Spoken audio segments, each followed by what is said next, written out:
ஒரு ஊர்ல ஒரு ஆள் இருந்தான். கற்பனையிலேயே காலத்தை கடத்திக்கிட்டு இருந்தான். ஒரு நாள் ஒரு மரத்தடியில உட்கார்ந்து இருந்தான். அவனுக்கு பசிக்கிற மாதிரி தெரிஞ்சது. உடனே கற்பனையிலேயே சாப்பிட ஆரம்பிச்சுட்டான். அதாவது எதிரில் இலை போட்டு சாப்பாடு போடப்பட்டிருக்கிறதாகவும் அதை இவன் சாப்பிட்றதாகவும் நினைச்சுக்கிட்டு கையை மட்டும் வாய்க்கும் தரைக்குமா அப்படியும் இப்படியும் கொண்டுகிட்டு போய் பாவனை பண்ணிட்டே இருக்கிறான். தூரத்துல இருந்து பாக்குறவங்களுக்கு இவன் ஏதோ பலமான விருந்து சாப்பிட்டுட்டு இருக்கிறான் அப்படின்னு தான் தோணும். அது மாதிரியே பண்ணிட்டு இருந்தான். அந்த வழியா ஒரு சன்னியாசி வந்துகிட்டு இருந்தார். இவனை பார்த்தார். என்ன இவன் இப்படி பண்ணிட்டு இருக்கிறானே அப்படின்னு நினைச்சாரு. கொஞ்ச நேரம் அவனையே உத்து பார்த்துக்கிட்டு இருந்தார். இவரை பார்த்ததும் அவன் இன்னமும் சுவாரஸ்யமா சாப்பிட ஆரம்பிச்சுட்டான். அப்பப்பா, என்ன இது, இந்த குழம்பு இவ்வளவு காரமா இருக்கு, என்னுடைய நாக்கே எரிஞ்சு போடும் போல இருக்க அப்படின்னு சொல்லிட்டு பக்கத்துல ஒரு குவளையை எடுத்து தண்ணி குடிக்கிறது மாதிரி பாவனை பண்றான். அப்பாடா, இப்ப கொஞ்சம் பரவாயில்ல அப்படின்னு சொல்லிட்டு குவளையை கீழே வைக்கிறது மாதிரி ஒரு பாவனை பண்றான். சன்னியாசி பார்த்தார். என்னப்பா, சாப்பாட்டுல காரம் அதிகமோ அப்படின்னார். ஆமா சுவாமி, ஞாபகம் மறதியில் கொஞ்சம் மிளகாய் அதிகமா சேர்த்துக்கிட்டேன் அப்படின்னா. சரி சாப்பிடு அப்படின்னு சொல்லிட்டார். அவன் சாப்பிட்டு முடிக்கிற வரைக்கும் பொறுமையா உட்காந்துருந்தார். அவன் அப்பாடா அப்படின்னு சொல்லிட்டு மறுபடியும் தண்ணியை எடுத்து குடிச்சான். எல்லாம் கற்பனையிலேயே. அதுக்கப்புறம் சன்னியாசி பேச ஆரம்பிச்சார். இதை பாருப்பா, உன்னுடைய கற்பனையை நான் மெச்சுறேன். இருந்தாலும் உன் சாப்பாட்டுல ஒரு இனிப்பையும் வச்சிருக்கலாமே, ஏன் மிளகாய அளவுக்கு அதிகமா போட்டுட்டு அவஸ்தைப்படுறேன் அப்படின்னார். அவன் யோசிக்க ஆரம்பிச்சான். அதுக்கப்புறம் இவர் சொன்னார், இதை பாருப்பா, இனிமேல உன்னுடைய கற்பனையும் உயர்ந்ததாக இருக்கட்டும் அப்படின்னு உபதேசம் பண்ணிவிட்டு போனார். எப்பவும் உயர்வை பத்தியே சிந்திக்கணும். உயர்வு கிடைக்கலன்னா கூட அப்படி சிந்திக்கிறத நிறுத்தக்கூடாது அப்படிங்கிறார் திருவள்ளுவர். உள்ளுவது எல்லாம் உயர் உள்ளல், மற்ற அது தள்ளினும் தள்ளாமை நேர்த்து. ஊக்கம் இல்லாம உலகத்துல வாழ்ந்து பிரயோஜனம் இல்லை. அதனால உயர்வாகவே சிந்திக்கணும். அது நம்மளை ஊக்கப்படுத்தும். இது பெரிய ஒரு வாக்கு. இந்த உலகத்துல கற்பனையிலேயே வாழ்கிற சில கஞ்சர்களும் உண்டு. அதாவது 2 கஞ்சர்கள், 2 பேரும் பக்கத்து பக்கத்து ஊர்ல இருந்தாங்க. பொங்கல் சமயம் ஒரு கஞ்சன் தன்னுடைய மகனை கூப்பிட்டான். இதோ பாருப்பா, பக்கத்து ஊர்ல என்னுடைய நண்பன் ஒருத்தன் இருக்கிறான். அவனுக்கு பொங்கல் பரிசு ஏதாவது கொடுக்கணும். நான் ஒரு 4 ஆட்டுக்குட்டியை தரேன், நீ கொண்டுகிட்டு போய் கொடுத்துட்டு வந்து விடுறியா அப்படின்னு கேட்டான். சரி, நான் புள்ள ஒரு பைய கையில் எடுத்துக்கோன்னா. அவன் எடுத்துக்கிட்டான். இந்த ஆட்டுக்குட்டி புடிச்சுக்கோ அப்படின்னு சொல்லி ஒவ்வொன்னா போடுறேன் பார் அப்படின்னு சொல்லிட்டு 1 2 3 4 அப்படின்னு எண்ணிக்கிட்டே வெறும் சைகையாலேயே ஆட்டுக்குட்டியை புடிச்சு போடுறது மாதிரி பாவனை பண்ணிட்டு இருக்கிறான். அவன் புள்ளையும் அது ரொம்ப அக்கறையா வாங்கிக்கிறது மாதிரி வாங்கிட்டு அந்த பைய தூக்கிட்டு அடுத்த ஊருக்கு போறான். இவன் அங்க போய் சேர்ந்த நேரத்துல அந்த கஞ்சன் ஊர்ல இல்ல, எங்கேயோ வெளியில போயிருக்கிறான். அவனோட புள்ள மட்டும்தான் வீட்டுல இருந்தான். இவன் அவன்கிட்ட, இதை பாரு, எங்க அப்பா உங்க அப்பாவுக்கு ஆட்டுக்குட்டி கொடுத்து அனுப்பி இருக்கிறாரு, குடிச்சுக்கோ அப்படின்னு சொல்லி பாவனையிலேயே ஒவ்வொன்னா எடுத்து அவன்கிட்ட கொடுத்துட்டான். அவனும் வாங்கிட்டான் வாங்கறது மாதிரி. அப்புறம் சொன்னான், சரிப்பா, நானும் பதிலுக்கு ஏதாவது ஒண்ணுகிட்ட கொடுக்கணும் இல்லையா, அதனால அந்த பைய புடி, ஒரு 10 எலுமிச்சம்பழம் தரேன், பதிலுக்கு அதை நீ எடுத்துட்டு போ அப்படின்னு சொல்லி கையாலேயே ஒவ்வொன்னா எடுத்து போடுறது மாதிரி பாவனை பண்ணிவிட்டான். அவனும் ரொம்ப நன்றி அப்படின்னு சொல்லிவிட்டு அதை வாங்கிட்டு போயிட்டான். கொஞ்ச நேரம் கழிச்சு வெளியில போயிருந்த அப்பங்காரன் திரும்பி வந்தான். புள்ள சொன்னான், அப்பா, உன்னோட நண்பர் அவருடைய மகன் மூலமா உனக்கு 6 ஆட்டுக்குட்டி கொடுத்து அனுப்பியிருந்தார். நானும் பதிலுக்கு ஒரு 10 எலுமிச்சம்பழம் கொடுத்து அனுப்பியிருக்கிறேன் அப்படின்னா. எப்படிடா கொடுத்தேன்னு கேட்டார் அப்பா. இப்படிதான் கொடுத்தேன்னு சொல்லி சைகையிலேயே காட்டினான். இதை பார்த்ததும் அப்பங்காரனுக்கு பயங்கரமா கோவம் வந்துட்டுது. பலார்னு அரைஞ்சுட்டான் பையனு. ஏன்பா அரைஞ்ச? 10 எலுமிச்சம்பழம் கொடுத்துட்டேனே அப்படிங்கிறதுக்காகவா அப்படின்னு கேட்டான். அது கூட பரவாயில்ல, நீ காட்டுற சைகையை பார்த்தா ஆரஞ்சு பழம் சைஸுக்கு இருக்குதே, அவ்வளவு பெருசா ஏன் கொடுத்த? அதுதான் எனக்கு கோபம் அப்படின்னா.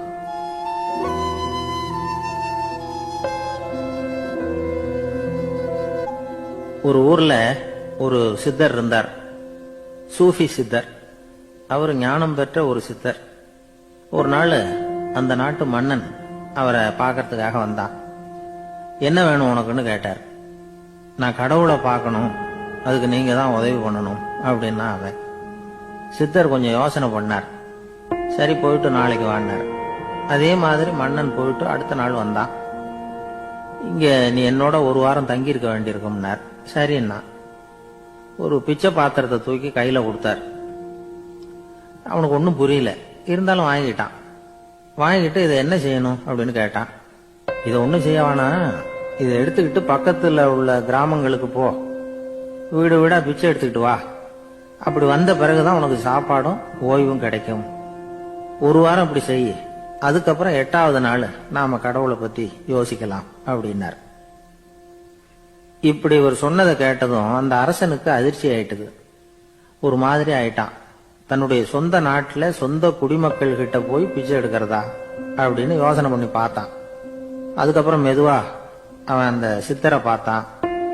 ஐயா, சொந்த நாட்டிலேயே பிச்சை எடுக்கிறதுன்னா எனக்கு ஒரு மாதிரியா இருக்கு, வெக்கமா இருக்கு. நான் வேணும்னா வெளி தேசத்துல எங்கேயாவது போய் பிச்சை எடுக்கவா அப்படின்னு கேட்டான். இதுக்கு அந்த சித்தர் ஒரு சம்மதிக்கல. இதோ பாரு, உன்னால பிச்சை எடுக்க முடியலன்னா பேசாம திரும்பி அரண்மனைக்கே போயிடு. அதுக்கப்புறம் கடவுளை பத்தி எல்லாம் பேசுறதுக்கு என்னை தேடிட்டு வரக்கூடாது அப்படின்னு விட்டாரு. மன்னன் தயங்கினான். இருந்தாலும் மனசை சரி பண்ணிட்டு சம்மதிச்சான். சரிங்க, ஒரு வாரம் இங்க தங்குறேன், நீங்க சொல்றது மாதிரி பக்கத்து கிராமங்களுக்கு போறேன், வீடு வீடா பிச்சை எடுக்கிறேன், வர்றேன் அப்படின்னா. ஒரு வாரம் தெரு தெருவா பிச்சை பாத்திரத்தோட அலைஞ்சான். சொந்த ஊர்ல சொந்த குடிமக்கள் கிட்ட பிச்சை எடுத்தான். 7 நாள் முடிஞ்சது. 8வது நாள் அந்த சித்தர் மன்னனை கூப்பிட்டார். இப்படி வாழ்னார். வந்தான். இனிமே நீ கடவுளை பத்தி என்கிட்ட கேட்கலாம்னார். இனிமே கேட்கறதுக்கு ஒண்ணுமே இல்லை சுவாமின்னா இவன். ஒரு வார காலம் பிச்சை எடுத்த பிறகுதான் கடவுளை காண முடியும் அப்படின்னு நான் கனவு கூட காணவில்லைன்னா. அப்படின்னா நீ பிச்சை எடுத்த காலத்துல அப்படி என்னதான் நடந்தது அப்படின்னு கேட்டார் அவரு. சுவாமி, ஒரு வார காலம் பிச்சை எடுத்ததுல என்னுடைய ஆணவம் அழிஞ்சுட்டுது. அது இப்ப இருக்கிற இடமே தெரியல. இப்ப அதை காணவே காணோம். பிச்சைக்காரனா இருந்தப்போ பெற்றதை மன்னனாக இருக்கும் போது பெற முடியாதுங்கிறத புரிஞ்சுக்கிட்டேன் அப்படின்னா மன்னன். அடக்கம் பிறந்தவுடன் தெய்வீக கதவுகள் திறந்து கொள்கின்றன அப்படிங்கிறார் ஓஷோ. நம்மால் ஒருத்தன் ஆணவம் அழியணுங்கிறதுக்காக ஒரு திருவோட்டை எடுத்துக்கிட்டு தெரு தெருவா பிச்சை எடுக்க ஆரம்பிச்சான். என்ன, தெய்வீக கதவுகள் திறந்துதா அப்படின்னு கேட்டார் ஒருத்தர். தெய்வீக கதவு திறக்கிறதுக்கு முன்னாடியே எங்க வீட்டு கதவு சாத்திக்கிட்டுதுன்னா. என்னடா சொல்றேன்னார். இனிமே வீட்டுக்குள்ளேயே வர வேணாம், இதையே தொழிலா வச்சுக்கோ அப்படின்னு எங்க வீட்டுல சொல்லிவிட்டாங்க சார் அப்படின்னா.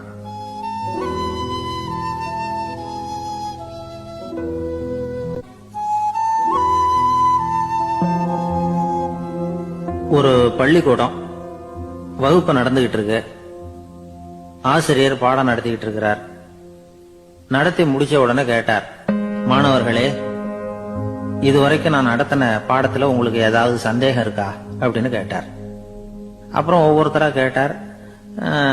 ஒரு மாணவன் எழுந்திருச்சான். சார், எனக்கு சந்தேகம் எதுவுமே இல்லைன்னா. ஏன்னு கேட்டார். ஏன்னா எனக்கு நீங்க நடத்தின பாடம் தெளிவா புரிஞ்சுட்டுது, அதனால சந்தேகம் வரலன்னா. இன்னொரு மாணவன் எழுந்திருச்சான். சார், எனக்கும் சந்தேகம் எதுவும் இல்லைன்னா. ஏண்டான்னு கேட்டார். ஏன்னா எனக்கு நீங்க நடத்தின பாடம் எதுவுமே புரியல, அதனால சந்தேகம் வரல அப்படின்னா. இந்த இடத்துல நாம கொஞ்சம் சிந்திச்சு பார்க்கணும். இந்த உலகத்துல எல்லாம் புரிஞ்ச ஒருத்தனுக்கும் சந்தேகம் வராது, எதுவுமே புரியாத ஒருத்தனுக்கும் சந்தேகம் வராது. அறகுறையா புரிஞ்சுக்கிட்டவன் இருக்கான் பாருங்க, அவனுக்கு தான் அடிக்கடி சந்தேகம் வரும். ஆக மாணவர்களை இந்த 3 வகையா பிரிக்கலாம். அதே மாதிரிதான் மனிதர்களையும் 3 வகையா பிரிக்கிறாங்க ஆன்மீகவாதிகள். ஒரு ஆன்மீக பெரியவர் என்ன சொல்றார் தெரியுமா? இந்த உலகத்துல 3 வகையான மனிதர்கள் இருக்கிறாங்களாம். முதல் வகை எப்படி தெரியுமா? இவங்களுக்கு எதையும் தெரிஞ்சுக்கணுங்கிற அவசியமே கிடையாது. ஏன்னா அவங்களுக்கு எல்லாமும் தெரியும். இவங்க ஞானத்தின் முழு வடிவா இருக்கிற காரணத்தினால அவங்களுக்கு எந்த சந்தேகமும் இல்லை, எந்த கேள்விகளும் கிடையாது. இந்த நிலையில இருக்கிறவன் கிருஷ்ணன். எல்லாத்துக்கும் விட தெரிஞ்சுக்கிட்ட நிலையில அவன் விடையாக மாறிவிட்டான் அப்படின்னு சொல்லுவாங்க. 2வது நிலையில இருக்கிறவன் அர்ஜுனன். இவனுக்கு எப்ப பார்த்தாலும் கேள்விதான், சந்தேகம்தான். பதில் சொல்ல சொல்ல அவனுக்கு இருக்கிற சந்தேகமும் அதிகமாகிட்டே இருக்கும், குறையவே குறையாது. அர்ஜுனன் மாதிரி உள்ளவங்க எப்பவும் கேள்வி கேட்டுக்கிட்டே இருப்பாங்க. ஒரு கேள்விக்கு விட கிடைச்சுட்டுன்னு வைங்க, உடனே இன்னொரு கேள்வி அவங்க கிட்ட இருந்து வரும். கிருஷ்ணனுடைய நிலை எப்படின்னா அது கேள்விகளே அற்ற ஒரு நிலை. அர்ஜுனனுடைய நிலை எப்படின்னா அது கேள்விகளை தவிர வேறு எதுவும் அற்ற ஒரு நிலை. இவங்களை தவிர இன்னொரு ஆள் இருக்கிறான், அவனுக்கும் கேள்விகள் அற்ற ஒரு நிலை தான். அவன் யாருன்னா துரியோதனன். இவனுக்கு தெரிஞ்சுக்கணுங்கிற எண்ணமே சுத்தமா கிடையாது. ஆவலே இல்லைங்கிறதுனால அதை புரிஞ்சுக்கணுங்கிற அவசியமும் இல்லை. அதனால அவனுக்கு கேள்விகளற்ற ஒரு நிலையில அவன் இருந்துகிட்டு இருக்கிறான். எல்லா பதிலும் தெரிந்து கொண்ட நிலையில கிருஷ்ணனும் கேள்விகளற்ற நிலையில இருக்கிறான். தெரிஞ்சுக்கணுங்கிற ஆவலே இல்லாத துரியோதனனும் கேள்விகளற்ற நிலையிலே இருக்கிறான். இப்படியும் இல்லாம அப்படியும் இல்லாம ரெண்டும் கெட்டான நிலையில இருக்கிறானே, அவன் தான் அர்ஜுனன். அதனால பெரியவங்க எல்லாம் என்ன சொல்றாங்கன்னா, இந்த உலகத்துல அர்ஜுனன்களா இருக்கிறவங்க ஒண்ணு துரியோதனனா மாறிடணும், இல்லைன்னா கிருஷ்ணனா மாறிடணும். இதை தவிர வேற வாய்ப்பு இல்லை. துரியோதனன் மாதிரி உள்ளது விலங்கு நிலை, கிருஷ்ணன் மாதிரி உள்ளது தெய்வ நிலை. அர்ஜுனன் விலங்காவும் ஆக முடியல, தெய்வமாவும் ஆக முடியல. இப்படி ரெண்டும் கெட்டானா இருக்கிற வரைக்கும் இந்த கேள்விகளும் பிரச்சனைகளும் இருந்துகிட்டே தான் இருக்கும். இதுதான் பெரியவர்கள் சொல்லுகிற அனுபவ உண்மை. ஒரு ஆசிரியர் ரொம்பவும் விரிவா விளக்கமா பாடம் நடத்தின பிறகு, மாணவர்களே ஏதாவது சந்தேகம் இருந்தா கேளுங்கன்னாராம். ஒரு மாணவன் எழுந்திருச்சான். சார், எனக்கு ஒரு சந்தேகம்னா. என்னன்னு கேட்டார். இது வரைக்கும் என்ன பாடம் சார் நடத்துனீங்க அப்படின்னா அந்த பையன்.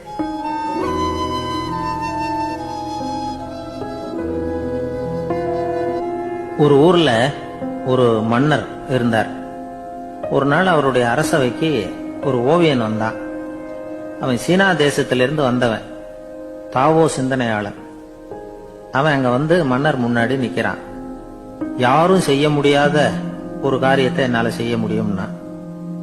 இவன் இப்படி சொன்னதை கேட்டதும் ஏற்கனவே அங்க இருந்த அரசவை ஓவியன் ஒருத்தனுக்கு கோபம் வந்துட்டுது. இதோ பாரு, இப்படி எல்லாம் பேசக்கூடாது, நான் வேணும்னா உன்னுடைய சவாலை ஏத்துக்கிறேன் அப்படின்னா. நாம 2 பேரும் ஓவியம் தீட்டுவோம், அதை பார்த்துட்டு நம்ம 2 பேர்ல யாரு சிறந்த ஓவியன் அப்படிங்கறத மன்னரே தீர்மானம் செய்யட்டும், என்ன சொல்ற அப்படின்னு கேட்டான் அவன்.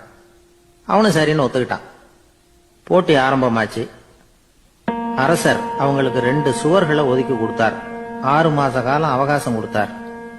2 ஓவியர்களும் அவங்கவங்க வேலையை ஆரம்பிச்சாங்க. இரவு பகலா வேலை செய்ய ஆரம்பிச்சுட்டாங்க. 6 மாசம் முடிஞ்சது. அரசர் பார்த்தார். முதல்ல தன்னுடைய அரசவை ஓவியர் தீட்டி இருந்த ஓவியத்தை பார்த்தார். ரொம்ப பிரமாதமா இருந்தது, பாராட்டினார். இதோ பாரு, உன்னுடைய ஓவியம் அற்புதமா இருக்கு, உயிரோட்டம் உள்ளதா இருக்குது, கலையின் உச்சமே இதுதான், இதை விட சிறந்த ஒரு ஓவியத்தை வேற யாராலையும் படைக்க முடியாது அப்படின்னார். அதுக்கப்புறம் அந்த சீன ஓவியன் கிட்ட போனார். எங்க உன்னுடைய ஓவியம்னு கேட்டார். திரைச்சீலைய விலக்கி விட்டு பாருங்கன்னா. மன்னர் அந்த திரைச்சீலைய விளக்குனார். உள்ள ஓவியம் இருக்க வேண்டிய இடம் கண்ணாடி மாதிரி தெரிஞ்சது. அவன் அந்த 6 மாச காலமா அந்த சுவரை தேய்ச்சி தேய்ச்சி கண்ணாடி மாதிரி ஆக்கி வச்சிருக்கிறான். அதுக்கு நேரா எதிர் சுவர்ல அரசவை ஓவியன் தீட்டின ஓவியம் இருக்கு. அது எதிரில் இருந்த இந்த கண்ணாடியில பட்டு பிரதிபலிக்குது. மன்னர் யோசனை பண்ண ஆரம்பிச்சார். அப்புறம் அந்த சீன ஓவியனை பார்த்து கேட்டார். இதோ பாரு, நீ என்னுடைய ஆளை தோற்கடிச்சுட்ட அப்படிங்கறதுல சந்தேகம் இல்ல, ஆனாலும் எங்களை ஏமாத்தி இருக்கிற, எந்த ஓவியமும் நீ வரையிலையே அப்படின்னார். அரசே, இதுதான் உண்மையான ஓவியம், உயிருள்ள ஓவியம். இது மனோபாவங்களை பிரதிபலிக்கும், மாறுகின்ற காலங்களை அப்படியே காட்டும் அப்படின்னா அந்த சீன ஓவியன். கையால வரைகிற ஓவியங்கள்ல சலனம் இல்லை, கண்ணாடி அப்படி கிடையாது, சக்தியின் ஓட்டம் அதுல எப்பவும் இருந்துகிட்டே இருக்கும். கண்ணாடி மட்டுமே ஜீவன் உள்ள ஓவியமா இருக்க முடியுங்கிறத அந்த சீன ஓவியன் தெரிஞ்சு வச்சிருந்தான். ஏன்னா அவன் ஒரு தாவோ சிந்தனையாளன். ஒவ்வொரு குழந்தையும் இந்த கண்ணாடியோட தான் பிறக்குது. ஆனா நாம என்ன செய்யறோம்னா, ஓவியங்களை கண்ணாடி மீது பதிப்பிச்சு விடுறோம். கண்ணாடி நம்மளை பிரதிபலிக்குது. நம்முடைய அழகோ அவலட்சணமோ கண்ணாடியை பாதிக்கிறது இல்லை. ஏன்னா அதுக்கு மனம் கிடையாது. கடந்து போன வினாடியை பத்தி அது சிந்திக்கிறது இல்லை. அடுத்த கணத்தை பத்தின எதிர்பார்ப்பும் அதுகிட்ட கிடையாது. அதுதான் பற்றற்ற நிலை. மனிதனுக்கு தேவைப்படுறது அதுதான். கண்ணாடி கிட்ட இருந்து நாம கற்றுக்கொள்ள வேண்டிய பாடம் இது. வாழ்க்கையில மனிதர்களை நேசிக்கலாம், உலகின் அழகையெல்லாம் பிரதிபலிக்கலாம், ஆனா எதையும் பற்றி கொண்டு விடக்கூடாது அப்படிங்கிறது பெரியவர்கள் அறிவுரை. துயரம்ங்கிறது பற்றுக்களின் சாயை. கண்ணாடி முன்னாடி நிக்கிறப்போலாம் நமக்கு இந்த ஞாபகம் வரணுமா. ஒரு குடும்ப தலைவர் ஒரு நாள் காலையில விடிஞ்சு எழுந்திரிச்சதும் சத்தம் போட்டார். யார் இந்த கருங்குரங்கு படத்தை என் ரூம்ல கொண்டாந்து மாட்டி வச்சது அப்படின்னு கத்தினார். சமையல் கட்டில இருந்து மனைவி பதில் சொன்னாங்க. தூக்க கலக்கத்துல உளராதீங்க, நல்லா பாருங்க, அது படம் கிடையாது, முகம் பார்க்கிற கண்ணாடி அப்படின்னாங்க.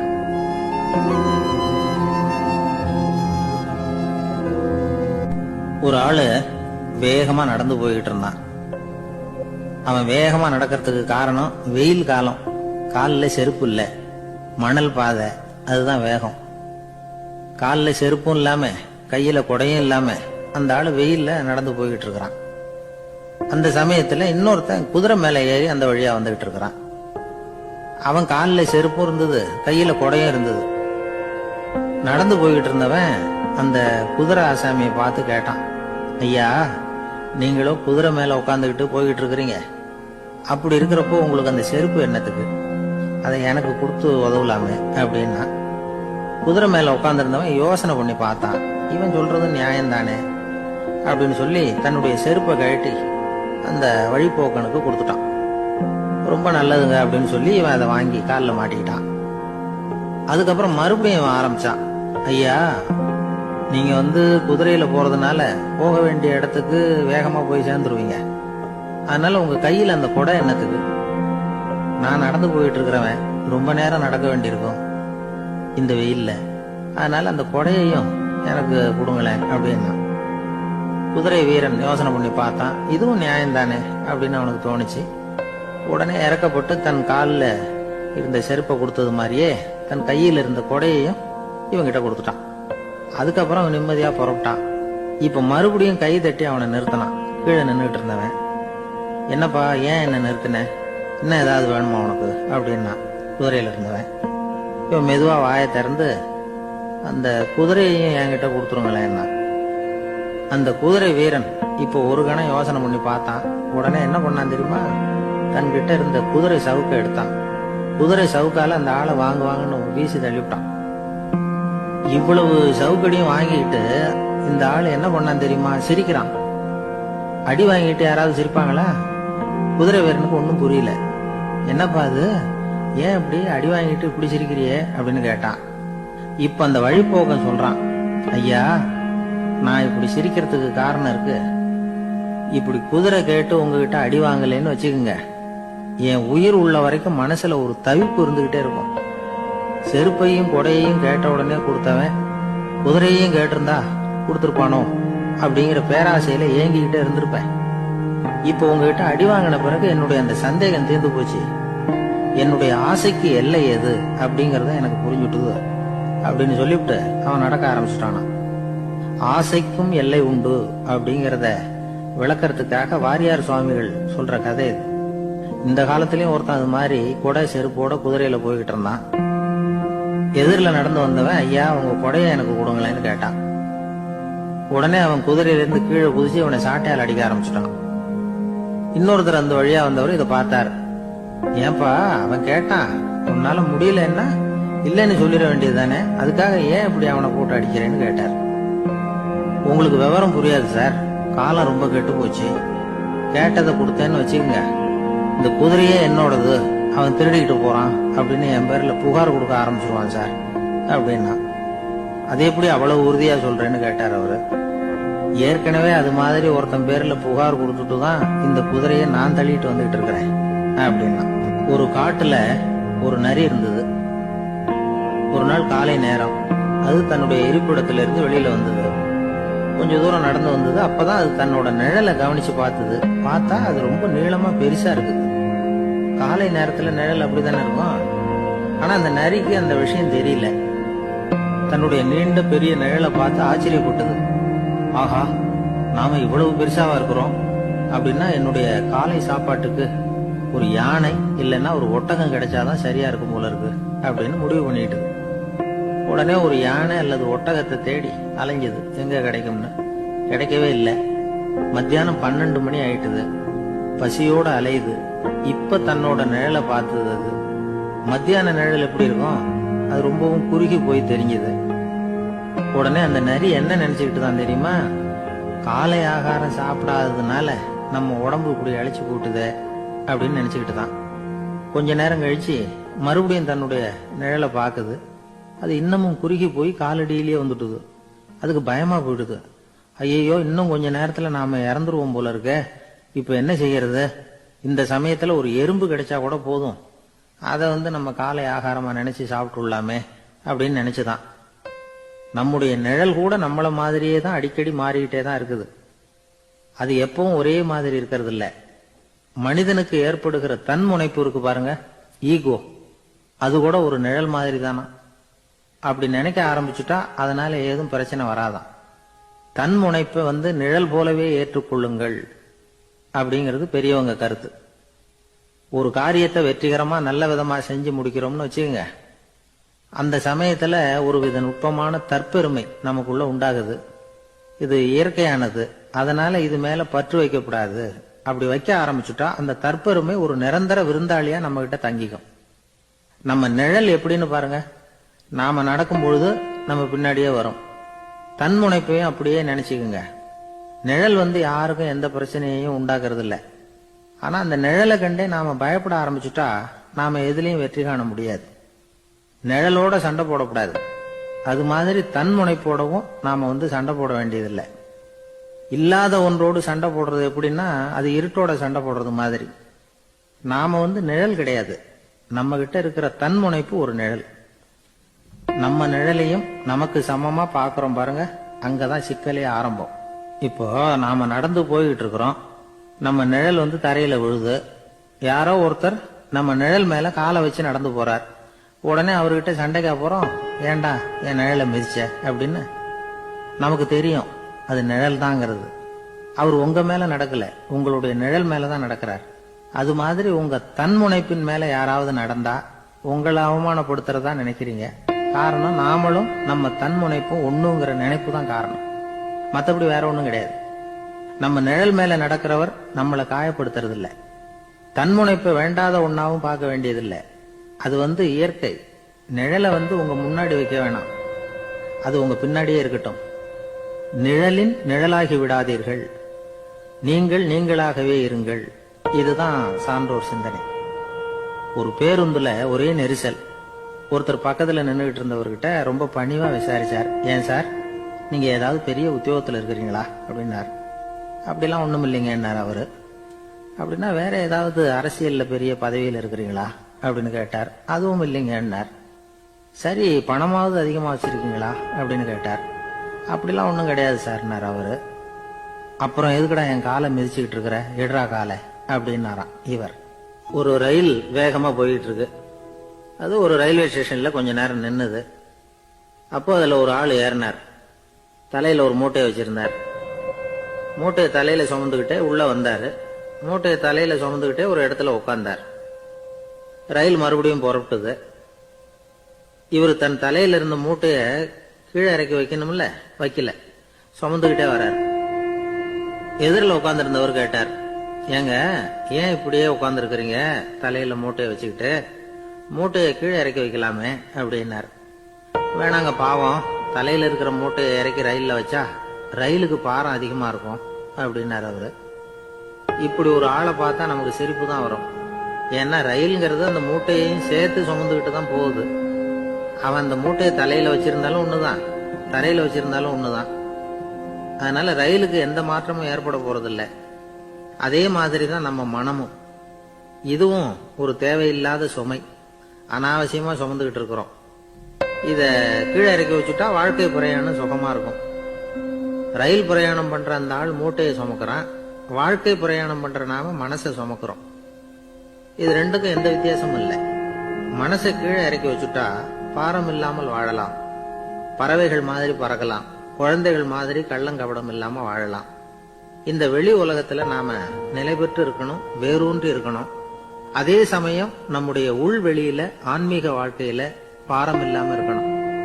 அப்போ பறக்கணும், நதியை போல ஓடணும், மிதக்கணும். பயணம் சுகமா இருக்கும், களைப்பு தெரியாது, கவலை தெரியாது. ஒரு சீடன் போதி தர்மரை நாடி வந்தான். குருவே, நீங்கள் என்ன வெறுமையாக இருக்க சொன்னீங்க, நான் இப்ப மறுபடியும் வெறுமையானவன் ஆகிட்டேன், அதனால இப்ப என்ன செய்ய சொல்றீங்க என்ன அப்படின்னு சொல்லி நின்னான். உடனே அந்த குரு பக்கத்துல இருந்த ஒரு குச்சியை எடுத்து அவன் தலையில அடிச்சு, போய் அந்த வெற்றுத்தன்மையையும் வீசி எறிந்து விட்டு வா அப்படின்னார். நான் இப்போ காலியா இருக்கிறேன்னு ஒருத்தன் சொல்றான்னு வச்சுங்க, அது உண்மை இல்லை. ஏன்னா இன்னமும் அதுல நான்கிற எண்ணம் இருக்குது. எந்த சிந்தனையும் இல்லாம இருக்கிறது கடினம்தான். ஆனாலும் மனிதன் அதுல உள்ள நுட்பத்தை புரிஞ்சுக்கிட்டான்னா இவ்வளவு தூரம் தூக்கி சுமந்துகிட்டு வந்த அந்த மனதின் முட்டாள்தனத்தை அவனே பார்த்துட்டு சிரிப்பான். இதுதான் பெரியவங்க சொல்லி இருக்கிற ஆலோசனை. நம்மால் ஒருத்தன் தலையில ஒரு பெரிய மூங்கில் கூடையோட ரயில்ல உட்கார்ந்தான். கூடை தலையில இருந்தது, கீழே இறக்கி வைக்கல. எதிரில் இருந்தவர் கேட்டார், ஏங்க எதுக்காக அதை அனாவசியமா சுமந்துகிட்டே இருக்கீங்க, கீழே இறக்கி வைங்களேன்னார். இல்லைங்க, நான் வீட்டை விட்டு புறப்படும் பொழுதே என் பையன் சொல்லிவிட்டான் கூடைய தலையை விட்டு இறக்கக்கூடாதுன்னு அப்படின்னார். அவன் சின்ன பையன், விவரம் இல்லாம சொல்லியிருப்பான். இப்ப என்ன நேர்ல வந்தா பாத்துக்கிட்டு இருக்கிறான், நீங்க இறக்கி வைங்கன்னார் அவர். அவன் நேர்ல பாத்துக்கிட்டு இல்ல, இருந்தாலும் நான் இந்த கூடையை கீழே இறக்கி வச்சா அது அவனுக்கு தெரிஞ்சிரும் அப்படின்னாரு இவர். அது எப்படின்னாரு அவர். அவன் தனக்கு டிக்கெட் வாங்க வேணாம்னு சொல்லி இப்ப இந்த கூடைக்குள்ளதான் உட்கார்ந்துருக்கிறான் அப்படின்னார் இவர். ஒரு ஊர்ல ஒரு மன்னர் இருந்தார். அழகான அரண்மனையில அவர் இருந்தார். அந்த அரண்மனையை விட அழகா ஒரு மாளிகைய அந்த ஊர்லயே வேற ஒருத்தன் கட்டியிருந்தான். அப்படி கட்டி முடிச்சதுல அவனுக்கு ரொம்ப பெருமை. எத்தனையோ செல்வந்தர்கள்லாம் பார்த்துட்டு, இந்த மாளிகையை விலைக்கு கொடுத்துடுறியா, எவ்வளவு விலை சொன்னாலும் சரி நாங்க வாங்கிக்கிறதுக்கு தயாரா இருக்கோம் அப்படின்னு சொல்லி கேட்டு பார்த்துட்டாங்க. நான் இதை விற்கிறதுக்கு தயாரா இல்ல அப்படின்னு சொல்லிவிட்டான். அவ்வளவு சிறப்பா கலை அம்சத்தோடு அதை கட்டி முடிச்சிருக்கிறான். அதுவே ஒரு பெரிய அரண்மனை மாதிரி இருந்ததுன்னா பாத்துங்களேன். சுற்றிலும் அழகான பூந்தோட்டம். ஒரு நாள் அவன் எங்கேயோ வெளியூர் போயிட்டு திரும்பி வந்துகிட்டு இருக்கிறான். அப்போ அந்த மாளிகை தீப்பெட்டி எரிஞ்சுக்கிட்டு இருக்கு. பதறி போட்டான். விலைக்கு கேட்டவங்க யாராவது இதை செஞ்சிருக்கணும், இல்லைன்னா மன்னரே செய்த சதியோ என்னவோ, இப்படிலாம் அவனுக்கு சந்தேகம். ஒரு மூலையில உட்காந்து அழ ஆரம்பிச்சுட்டான். அந்த சமயத்துல அவனுடைய மகன் அங்க ஓடி வந்தான். அப்பா அழாதீங்க, இதை நான் நேத்து ராத்திரியே நம்ம ஊர் மன்னருக்கு வித்துட்டேன். இதை கட்டி முடிக்க நமக்கு எவ்வளவு செலவாச்சோ அதை போல 3 மடங்கு விலைக்கு வித்துட்டேன், கவலைப்படாதீங்க. இதை விட அழகான மாளிகையை நாம புதுசா கட்டிக்கலாம்னா. இதை கேட்டதும் அழுதுகிட்டு இருந்தவன் அழுகையை நிறுத்தினான், சிரிக்க ஆரம்பிச்சுட்டான். இதே இடத்த நான் மன்னர்கிட்ட இருந்து விலைக்கு வாங்குவேன், இதை விட அழகான மாளிகைய கட்டுவேன் அப்படின்னு சுத்தி நின்ன எல்லார்கிட்டையும் சொல்லிக்கிட்டு இருந்தான். இந்த சமயத்துல அவனோட இளைய மகன் ஓடி வந்தான். அப்பா, அண்ணன் சொன்னதெல்லாம் சரிதான், மன்னர்கிட்ட விலை பேசினதெல்லாம் உண்மைதான். ஆனா வித்தது பேச்சு அளவுல தான். இனிமேதான் பத்திரம் வாங்கணும், எழுதணும், நீங்க கையெழுத்து போடணும், பதிவு பண்ணணும், மன்னர்கிட்ட பணம் வாங்கணும். அதுக்காகத்தான் உங்களை எதிர்பார்த்துக்கிட்டு இருந்தோம். அதுக்குள்ள இப்படி ஆயிட்டுதுன்னா. இப்ப சிரிச்சுக்கிட்டு இருந்தாவன் சிரிப்பை நிறுத்தினான். மறுபடியும் குழந்தை மாதிரி அழ ஆரம்பிச்சுட்டான். இது ஒரு சம்பவம். இதுல இருந்து என்ன தெரியுது? அந்த அழகான மாளிகை தன்னுடையது அப்படின்னு நினைக்கும் பொழுது அவனுக்கு அழுகை வந்தது. அது தன்னுடையது இல்லை அப்படின்னு நினைக்கிற போது சிரிப்பு வந்தது.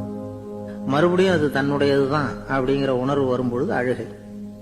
எது எதிலிருந்து நீ நீங்கி இருக்கிறாயோ அது அதிலிருந்து உனக்கு துன்பம் இல்லை அப்படிங்கிறார் திருவள்ளுவர். இந்த உடம்பு என்னுடையதில்லை அப்படிங்கிற உணர்வு வந்துட்டா அது ஒரு பெரிய நிலை. அந்த நிலை வரணும். எல்லாத்தையும் பயன்படுத்திக்கலாம், ஆனா பற்றுல விழுந்துடக்கூடாது. உலகத்தில் இருங்கள், ஆனால் உலகத்தவராக இருக்காதீர்கள். உலகிற்குள் இருங்கள், உலகம் உங்களுக்குள் வந்துவிட அனுமதிக்காதீர்கள். விலகி இருங்கள், விழித்திருங்கள், மௌனமாய் பார்த்திருங்கள் அப்படிங்கிறது சான்றோர் கருத்து. செய்ய வேண்டிய கடமையிலிருந்து விலகி இருக்கிறவர்கள் நம்ம கிட்ட நிறைய பேர் உண்டு. அப்படிப்பட்ட ஒருத்தர் டாக்டர் கிட்ட போனார். டாக்டர், நான் ஒரு கவர்மெண்ட் ஆபீஸ்ல வேலை பார்க்கறேன், எனக்கு ஒரே அசதியா இருக்கு, என்னை சோதிச்சு பாருங்க, ஆலோசனை சொல்லுங்க ஏதாவது.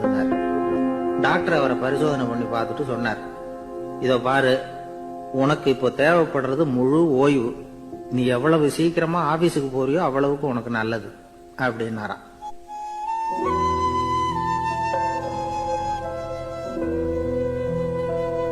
எனக்கு தெரிஞ்ச ஒருத்தர் இருக்கார். அவரு ஒரு பெரிய காவல்துறை அதிகாரி, ரொம்ப கண்டிப்பானவர். அவரை கண்டாவே எல்லாரும் பயப்படுவாங்க. அப்படிப்பட்டவர் வீட்டுக்கு போனா அப்படியே அடியோட மாறிடுவார். அங்க போய் பாத்தீங்கன்னா குழந்தைகளோட குழந்தையா அவர் விளையாடிக்கிட்டு இருப்பார். அலுவலக சமயத்துல பாத்தீங்கன்னா குதிரை முதுகுல அவர் உட்கார்ந்துருப்பார். வீட்டுல பாத்தீங்கன்னா அவரு முதுகுல குழந்தை உட்கார்ந்துருக்கும். அவரு குதிரை மாதிரி போயிட்டு இருப்பார். இது எப்படிங்க முடியுது உங்களால அப்படின்னு கேட்டாங்க. அது ஒண்ணுமில்ல, இங்க வீட்டுக்கு வந்த உடனே என்னோட மனசை தனியா எடுத்து வச்சிருவேன் அப்படின்னார். அது என்னங்க உங்க சட்ட பயிலியா இருக்குது மனசு, அது தனியா எடுத்து வைக்கிறதுக்கு அப்படின்னு கேட்டாங்க. அப்படி இல்லைங்க, இது ஒரு பயிற்சி, மனப்பயிற்சி, அவ்வளவுதான் அப்படின்னார். இப்படி சமயம் பார்த்து மனசை தனியா வச்சுட தெரிஞ்சவங்க வாழ்க்கையில எப்பவும் உற்சாகமா இருப்பாங்க அப்படிங்கிறது பெரியவங்க கருத்து. ஒரு டாக்டர் ஆஸ்பத்திரியில இருக்கிற வரைக்கும் டாக்டரா இருக்கலாம், அவர் மனைவிட்டையும் அவர் டாக்டரா இருக்க வேண்டிய அவசியம் இல்லை. ஒரு வக்கீல் கோர்ட்ல இருக்கிற வரைக்கும் வக்கீலா இருக்கலாம், வீட்டுக்கு வந்ததுக்கு அப்புறமும் வக்கீலா இருக்க வேண்டிய அவசியம் கிடையாது.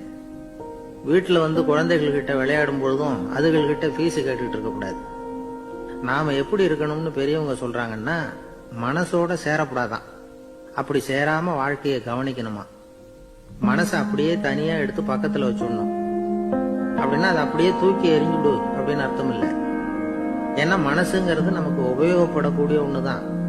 எப்ப அது தேவையோ அப்பப்போ எடுத்து உபயோகப்படுத்திக்கணும்.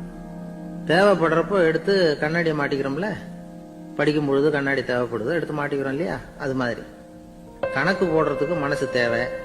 கடைக்கு போய் ஒரு பொருள் வாங்குறோம், காசு கொடுக்குறோம், மீதி சில்லறை சரியா இருக்கா அப்படின்னு எண்ணி பார்த்து வாங்க வேண்டியிருக்கு. அந்த சமயத்துல மனசை எடுத்து தனியா வச்சுட்டேன் அப்படின்னு சொல்லிட்டு இருக்க கூடாது. பரீட்சைக்கு படிக்க வேண்டியிருக்குது, படிச்சதையெல்லாம் அப்படியே நினைவுல வச்சுக்க வேண்டியிருக்கு, அந்த சமயத்துல மனசை தூக்கி எறிஞ்சுட்டேன் சார் அப்படின்னு சொல்லிட்டு இருக்க கூடாது. அப்படி சொன்னா பரீட்சை நம்மளை தூக்கி எறிஞ்சிடும். அதனால தேவைப்படுறப்போ மனசை உபயோகப்படுத்தணும், தேவையில்லாதப்போ அது தனியா ஓய்வு எடுத்துக்க விட்டுடணும். இப்படி நாம பழக்கப்படுத்திக்கிட்டா வாழ்க்கைங்கிறது நமக்கு புதுசா தெரியுமா. மனசுக்கும் ஒரு சக்தி கிடைக்கும். எந்திரங்களுக்கு ஓய்வு கொடுக்கற மாதிரி மனசுக்கும் ஓய்வு கொடுக்கணும், இல்லைன்னா அது களைச்சு போயிடும். குழந்தைகள் மனசை சுமந்துகிட்டு இருக்கிறது இல்ல, இது முதியவர்கள் குழந்தைகள் கிட்டே இருந்து கத்துக்க வேண்டிய ஒரு பாடம். ஆனாலும் இந்த கால குழந்தைகள் கிட்ட ரொம்ப எச்சரிக்கையா இருக்க வேண்டியிருக்கு. ஒரு தாத்தாவும் பேரனும் விளையாடிக்கிட்டு இருக்கிறாங்க. தாத்தா, எனக்கு சைக்கிள் ஓட்ட கத்து கொடு அப்படிங்கிறான் பேரன். சைக்கிள் உயரம் கூட இல்ல, அதுக்குள்ள சைக்கிள் ஓட்டணுமா அப்படின்னாரு தாத்தா. ஏன் தாத்தா, ரயில் ஓட்டுறாரு, அவர் என்ன ரயில் நீளமா இருக்கார் அப்படின்னு கேட்டானா அந்த பையன்.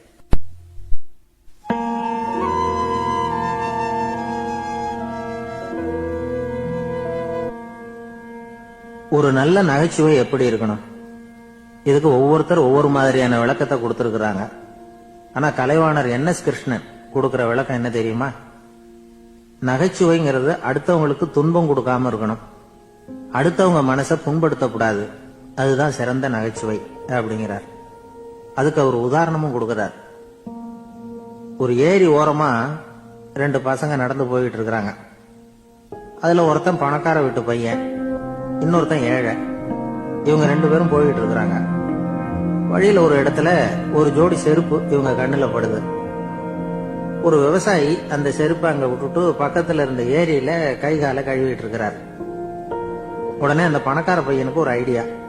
அவன் சொன்னானா, டேய், இப்போ ஒரு வேடிக்கை செய்யலாம், அந்த செருப்பு 2ஐயும் தூக்கி எட்டத்துல வீசி எரிஞ்சிருவோம்.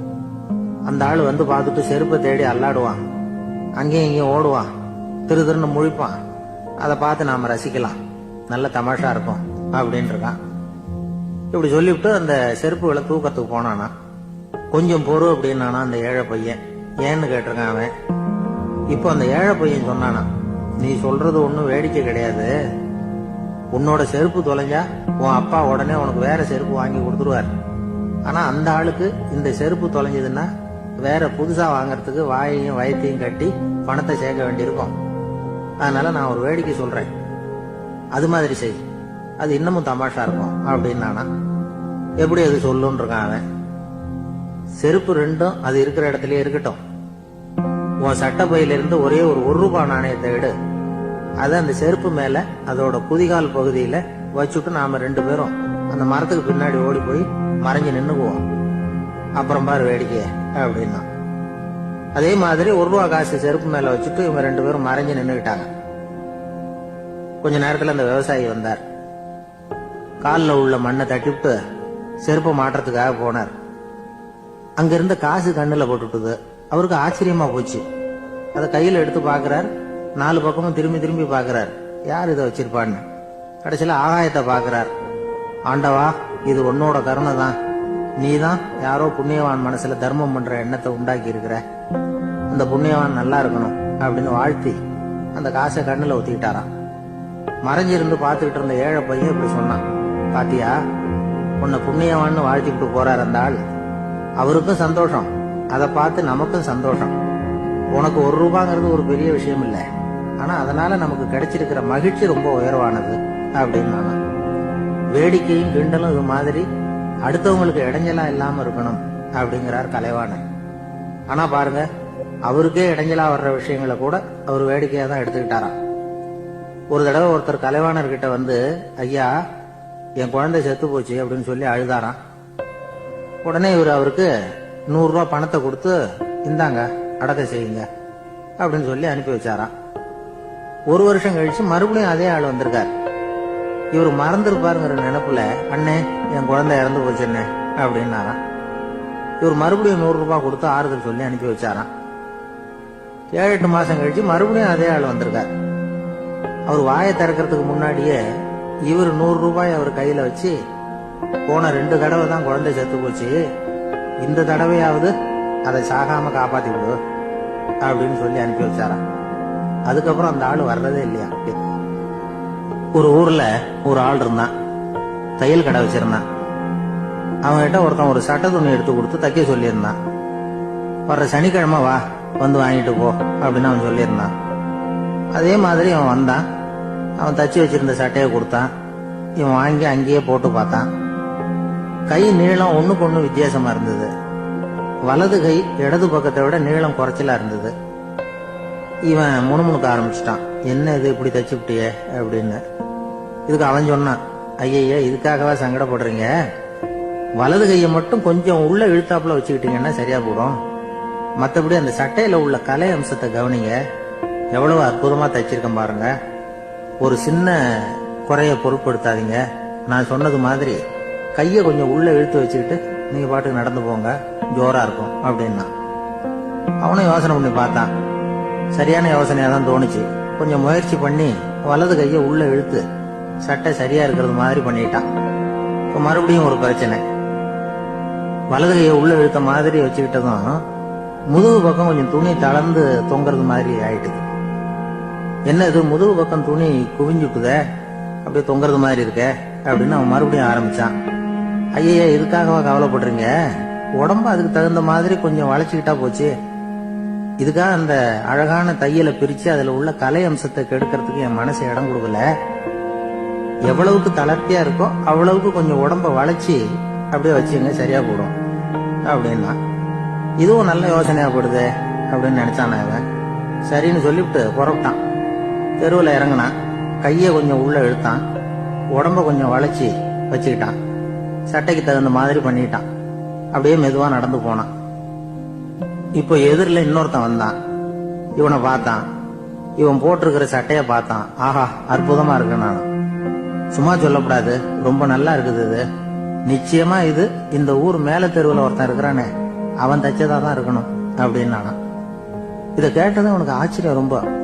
எப்படி அவ்வளவு கரெக்டா கண்டுபிடிச்சிங்க அப்படின்னு கேட்டிருக்கான். இதுக்கு அந்த வழிபோக்கம் சொன்னானா. அவன் ரொம்ப கெட்டிக்காரன், உங்களை மாதிரி உடம்பும் கையும் வளைஞ்சு போன ஒரு ஆளுக்கு அவனை தவிர வேற யாராலையும் இவ்வளவு பொருத்தமான சட்டையை தைக்க முடியாது அப்படின்னு பாருங்க. அவனுக்காக இவன் அனுசரிக்க போய் இவனோட நிலைமை எப்படி ஆயிட்டு பாருங்க. இதே மாதிரிதான் சில சடங்குகளும் சம்பிரதாயங்களும் நம்மளை கோமாளி ஆக்கி விட்டுரும். எதுவா இருந்தாலும் அதுல அறிவுபூர்வமான அணுகுமுறை அவசியம். ஒரு நர்ஸ் அவசரமா ஓடி வந்து டாக்டர் கிட்ட சொல்லிச்சான், டாக்டர் ஒரு தப்பு நடந்து போச்சு, 10ஆம் நம்பர் பெட்ல இருக்கிற பேஷண்ட்டுக்கு காலில் ஆபரேஷன் பண்றதுக்கு பதிலா கையில ஆபரேஷன் பண்ணிவிட்டீங்க, கையை ஆபரேஷன் பண்ண வேண்டிய ஆள் 7ஆம் நம்பர் பெட்ல இருக்கார் அப்படின்னு தான். இதுக்கு அவர் பதட்டப்படாம சொன்னாராம், பரவாயில்ல இவரை தூக்கி 7ஆம் நம்பர் பெட்ல போட்டுரும் அப்படின்னாராம்.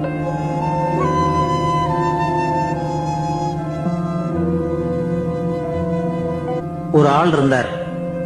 அவரு தன்னை ஒரு குருன்னு சொல்லிக்கிட்டார். மௌன குரு, வாயை திறக்கிறது இல்ல. அவருக்கு 2 சீடர்கள் உண்டு. இவங்க தான் வர்றவங்க கிட்ட பேசுவாங்க, விளக்கம் கொடுப்பாங்க. ஒரு நாள் இந்த சீடர்கள் 2 பேரும் எங்கேயோ வெளியில போயிட்டாங்க. அந்த நேரம் பார்த்து ஒருத்தர் அங்க வந்தார். குரு கிட்ட போனார். குருவே, புத்தர்னா என்ன அப்படின்னு கேட்டார்.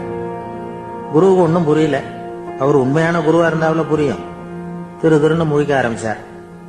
இந்த நேரம் பார்த்து இந்த சீடர்களும் எங்கேயோ போயிட்டாங்களே, என்ன பண்றது, உதவிக்கு யாராவது கிடைக்க மாட்டாங்களா அப்படின்னு அப்படியே சுற்றுமுற்றும் பார்த்தார். வந்தவர் இதை கவனிச்சார்.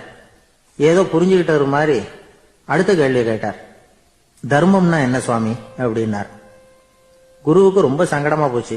நம்ம நிலைமை இப்படி ஆயிட்டுதே, இக்கட்டில் விட்டுட்டு போயிட்டாங்களே, எங்கேயோ இப்படி மாட்டிக்கிட்டோமே அப்படின்னு சொல்லி விட்டத்தை பார்த்தாராம். அப்புறம் குனிஞ்சு தரைய பார்த்தார். அப்படியே உட்காந்துட்டார். வந்தவர் உடனே அடுத்த கேள்விக்கு போயிட்டாராம். தியானம்னா என்ன சுவாமின்னாராம். பாவம் என்ன பண்ணுவார் அந்த குரு, பேசாம கண்ணை கெட்டியா மூடிக்கிட்டார். இது ஏதடா வம்பா போச்சுன்னு. இவர் இப்படி பண்ணா கூட வந்தவர் சளைக்கல. இன்னொரு கேள்வியும் கேட்டார். ஆசீர்வாதம்னா என்னன்னாராம். இவர் பார்த்தார். இப்படியே போனா இவர் கேள்வி கேட்கறத நிறுத்த மாட்டார்னு நினைச்சுக்கிட்டு எனக்கு ஒண்ணுமே தெரியாதுங்கிற பாவனையில 2 கையையும் விரிச்சு காட்டினாராம். வந்தவர் முகத்துல மகிழ்ச்சி, மன நிறைவு, ஏதோ எல்லாம் புரிஞ்சுக்கிட்ட ஒரு மாதிரி அங்க இருந்து புறப்பட்டு போனார். வழியில அந்த குருவோட சீடர்கள் 2 பேரையும் சந்திச்சார். உங்க குருவை நாங்க பார்த்துட்டு வரோம் அப்படின்னாராம். இவரு என்ன நடந்ததுன்னு கேட்டிருக்காங்க அவங்க. இவர் விவரமா சொன்னாராம். உங்க குரு எப்பேற்பட்ட ஞானி தெரியுமா? புத்தர்னா என்னன்னு கேட்டேன். அதுக்கு அவர் அப்படியும் இப்படியும் பார்த்தார். அதுக்கு என்ன அர்த்தம் தெரியுமா? மக்கள் புத்தரை அங்கேயும் இங்கேயும் தேடுறாங்க, உண்மையில அவர் அங்கேயும் இங்கேயும் தேடி கண்டுபிடிக்க முடியாது அப்படிங்கறத அவர் செய்கை மூலமா உணர்த்தினார். அதுக்கப்புறம் தர்மம்னா என்னன்னு கேட்டேன். ஒரு மேலையும் கீழையும் பார்த்து தர்மம் சமமானது, அதுல உயர்வு தாழ்வு இல்லை அப்படிங்கறத உணர்த்தினார். அதுக்கப்புறம் தியானம்னா என்னன்னு கேட்டேன். கண்ணை மூடிக்கிட்டார். கண்ணை மூடி காணும் அற்புதம் அதுங்கிறத புரிஞ்சுக்கிட்டேன். கடைசியா ஆசீர்வதிக்கப்படுறது பத்தி கேட்டேன். கைகளை நீட்டி உதவுறது தான் அது அப்படிங்கறத 2 கையையும் விரிச்சு உணர்த்தினார். எவ்வளவு பெரிய மகான் அவரு அப்படின்னு சொல்லிவிட்டு அவர் பாட்டுக்கு போயிட்டார். சீடர்கள் அதுக்கப்புறம் மெதுவா குரு கிட்ட வந்து சேர்ந்தாங்களாம். அவங்கள பார்த்ததும் குருவுக்கு கோபம் வந்துட்டுது. அடே பாவிகளா, எங்கடா போய் தொலைஞ்சிங்க? நான் ஒரு ஆளுகிட்ட மாட்டிக்கிட்டு என்ன பாடுபட்டிருக்கேன் தெரியுமா அப்படின்னாராம். இது மாதிரிதான் நாம சாதாரண மனிதர்களின் புற வேடங்கள்ல மயங்கி போயிடுறோம். அவங்க பேச்சு, செய்கை, பார்வை இதுல எல்லாம் ஏதோ பெரிய தத்துவம் இருக்கிறதாக நினைச்சுக்கிறோம். உண்மையிலேயே அந்த தத்துவங்கள் யாருக்கு சொந்தம்? அவங்களுக்கு இல்ல, நமக்கு தான் சொந்தம். நாம தானே அதை கற்பிச்சுக்கிட்டோம். நம்மை நாம அடையாளம் கண்டுக்கிறது இல்ல, நாம யாருங்கிறது நமக்கு புரியறது இல்ல. அதுதான் இன்னைக்கு நடக்கிறது. அதனாலதான் அடுத்தவங்களை தேடி ஓடிட்டு இருக்கிறோம். சில வீடுகளில் கூட இது மாதிரி சைகைகள் உண்டு. சில குடும்ப தலைவர்கள் தினமும் காலையில கண்ணை கெட்டியா மூடிட்டு கை 2யும் சுத்தமா விரிச்சு வச்சுட்டு உட்காந்து தியானம் பண்றது வழக்கம். எதுக்காக அப்படி பண்றீங்கன்னு ஒருத்தரை பார்த்து கேட்டேன். இந்த மாசம் வாங்கின சம்பளம் பூரா தீர்ந்து போச்சு, இனிமே என் கையில சுத்தமா ஒண்ணும் இல்லை, புதுசா எதுவும் செலவு வச்சுடாத அப்படிங்கறத அப்படி உள்ளங்கை 2யும் விரிச்சு காட்டி அவங்களுக்கு உணர்த்தினேன், அவ்வளவுதான் அப்படின்னார்.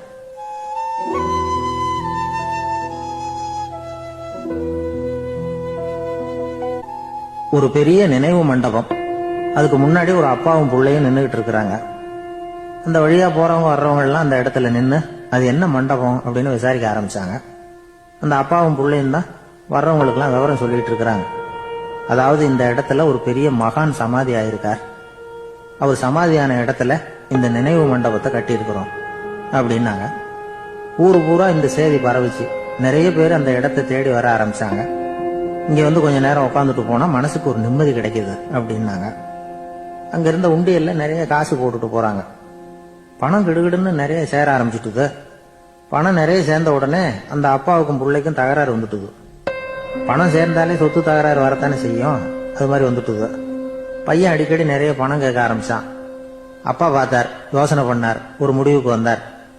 ஒரு நாள் பையனை கூப்பிட்டார். இதை பாருப்பா, நமக்குள்ள தகராறு வேணாம். அப்பாவும் பிள்ளையும் இப்படி சண்டை போட்டுக்கிட்டா பாக்குறவங்க தப்பா நினைப்பாங்க. அதனால நமக்குள்ள சமரசமா இதை தீர்த்துக்குவோம், என்ன சொல்ற அப்படின்னார் அப்பா. சரின்னு நான் பையன். உடனே அந்த அப்பா என்ன பண்ணார் தெரியுமா? மகன் கிட்ட கொஞ்சம் பணத்தை கொடுத்தார். தன்கிட்ட இருந்த ஒரு கழுதையையும் கொடுத்தார். இதை வச்சு நீ பொழைச்சிக்கோ அப்படின்னு சொல்லி அனுப்பி வச்சுட்டார். மகன் அந்த கழுதையை இழுத்துக்கிட்டு அடுத்த ஊருக்கு போனான். வழியிலேயே அந்த கழுதை செத்து போச்சு. உடனே என்ன பண்ணலாம்னு யோசனை பண்ணான். ஒரு ஐடியா வந்தது. அந்த கழுதைய ஒரு சாலை ஓரமா புதைச்சான். கையில் இருந்த பணத்தை வச்சு அந்த இடத்துல ஒரு கல் மண்டபம் கட்டினான். அந்த வழியா 2 பேர் வந்தாங்க. இது என்ன மண்டபம்னு விசாரிச்சாங்க. இந்த இடத்துல ஒரு பெரிய மகான் சமாதி ஆயிருக்கிறார் அப்படின்னா. இந்த செய்தி ஊர் பூரா பரவ ஆரம்பிச்சுட்டுது. நிறைய பேர் வந்து போக ஆரம்பிச்சாங்க. இங்க வந்தா மனசுக்கு ஒரு பெரிய நிம்மதி கிடைக்குது அப்படின்னு வேற சொல்ல ஆரம்பிச்சாங்க. வர வர கூட்டம் அதிகமா வர ஆரம்பிச்சுட்டுது. உண்டியல்ல பணம் நிறைய சேர்ந்துட்டுது. நகையெல்லாம் கூட கழட்டி காணிக்கையா போட ஆரம்பிச்சுட்டாங்க. அப்பாவை விட மகன் பெரிய ஆளாயிட்டான். இதை கேள்விப்பட்டார் அப்பா. பையனை பார்த்துட்டு வரலாம்னு ஒரு நாள் புறப்பட்டு வந்தார். பையன் ஓஹோன்னு இருக்கிறான். பங்களா, காரு எல்லாம் வந்துட்டுது. எப்படிடா இந்த அளவுக்கு ஆனே அப்படின்னு விசாரிச்சார். அப்பா, எல்லாம் உங்க ஆசீர்வாதம் தான். நீங்க கொடுத்த மூலதனத்தை வச்சுதான் இவ்வளவும் சம்பாதிச்சேன் அப்படின்னு பையன். அது எப்படிடான்னு விசாரிச்சார். அப்பா, நீங்க ஒரு கழுத குட்டியும் கொஞ்சம் பணமும் என்கிட்ட கொடுத்து அனுப்பி வச்சிங்க. அதை எடுத்துக்கிட்டு வந்தேன். வர்ற வழியில அந்த கழுதை செத்து போச்சு. உடனே யோசனை பண்ணேன். அந்த கழுதையை இந்த இடத்துல புதைச்சேன்.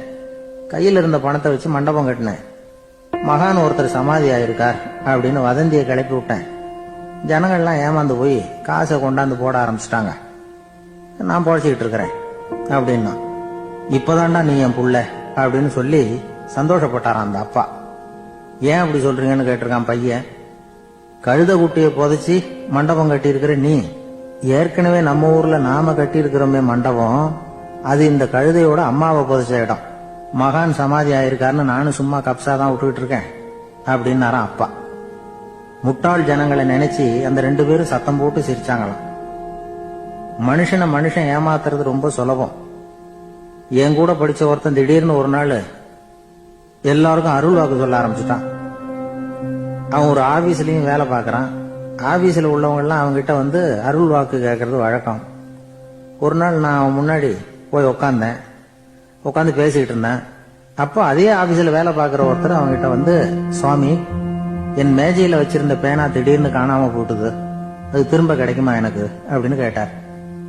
இவன் கண்ணை உருட்டி பார்த்துட்டு, அது உனக்கு கிடைக்காது, புதுசா வேற ஒண்ணு வாங்கிக்கப்போ அப்படின்னா. சரின்னு அவர் போயிட்டார். அவர் போனதுக்கு அப்புறம் நான் மெதுவா இவனை பார்த்து, அது எப்படிடா அது உனக்கு கிடைக்காதுன்னு அவ்வளவு உறுதியா அவர்கிட்ட சொன்னேன் அப்படின்னு கேட்டேன்.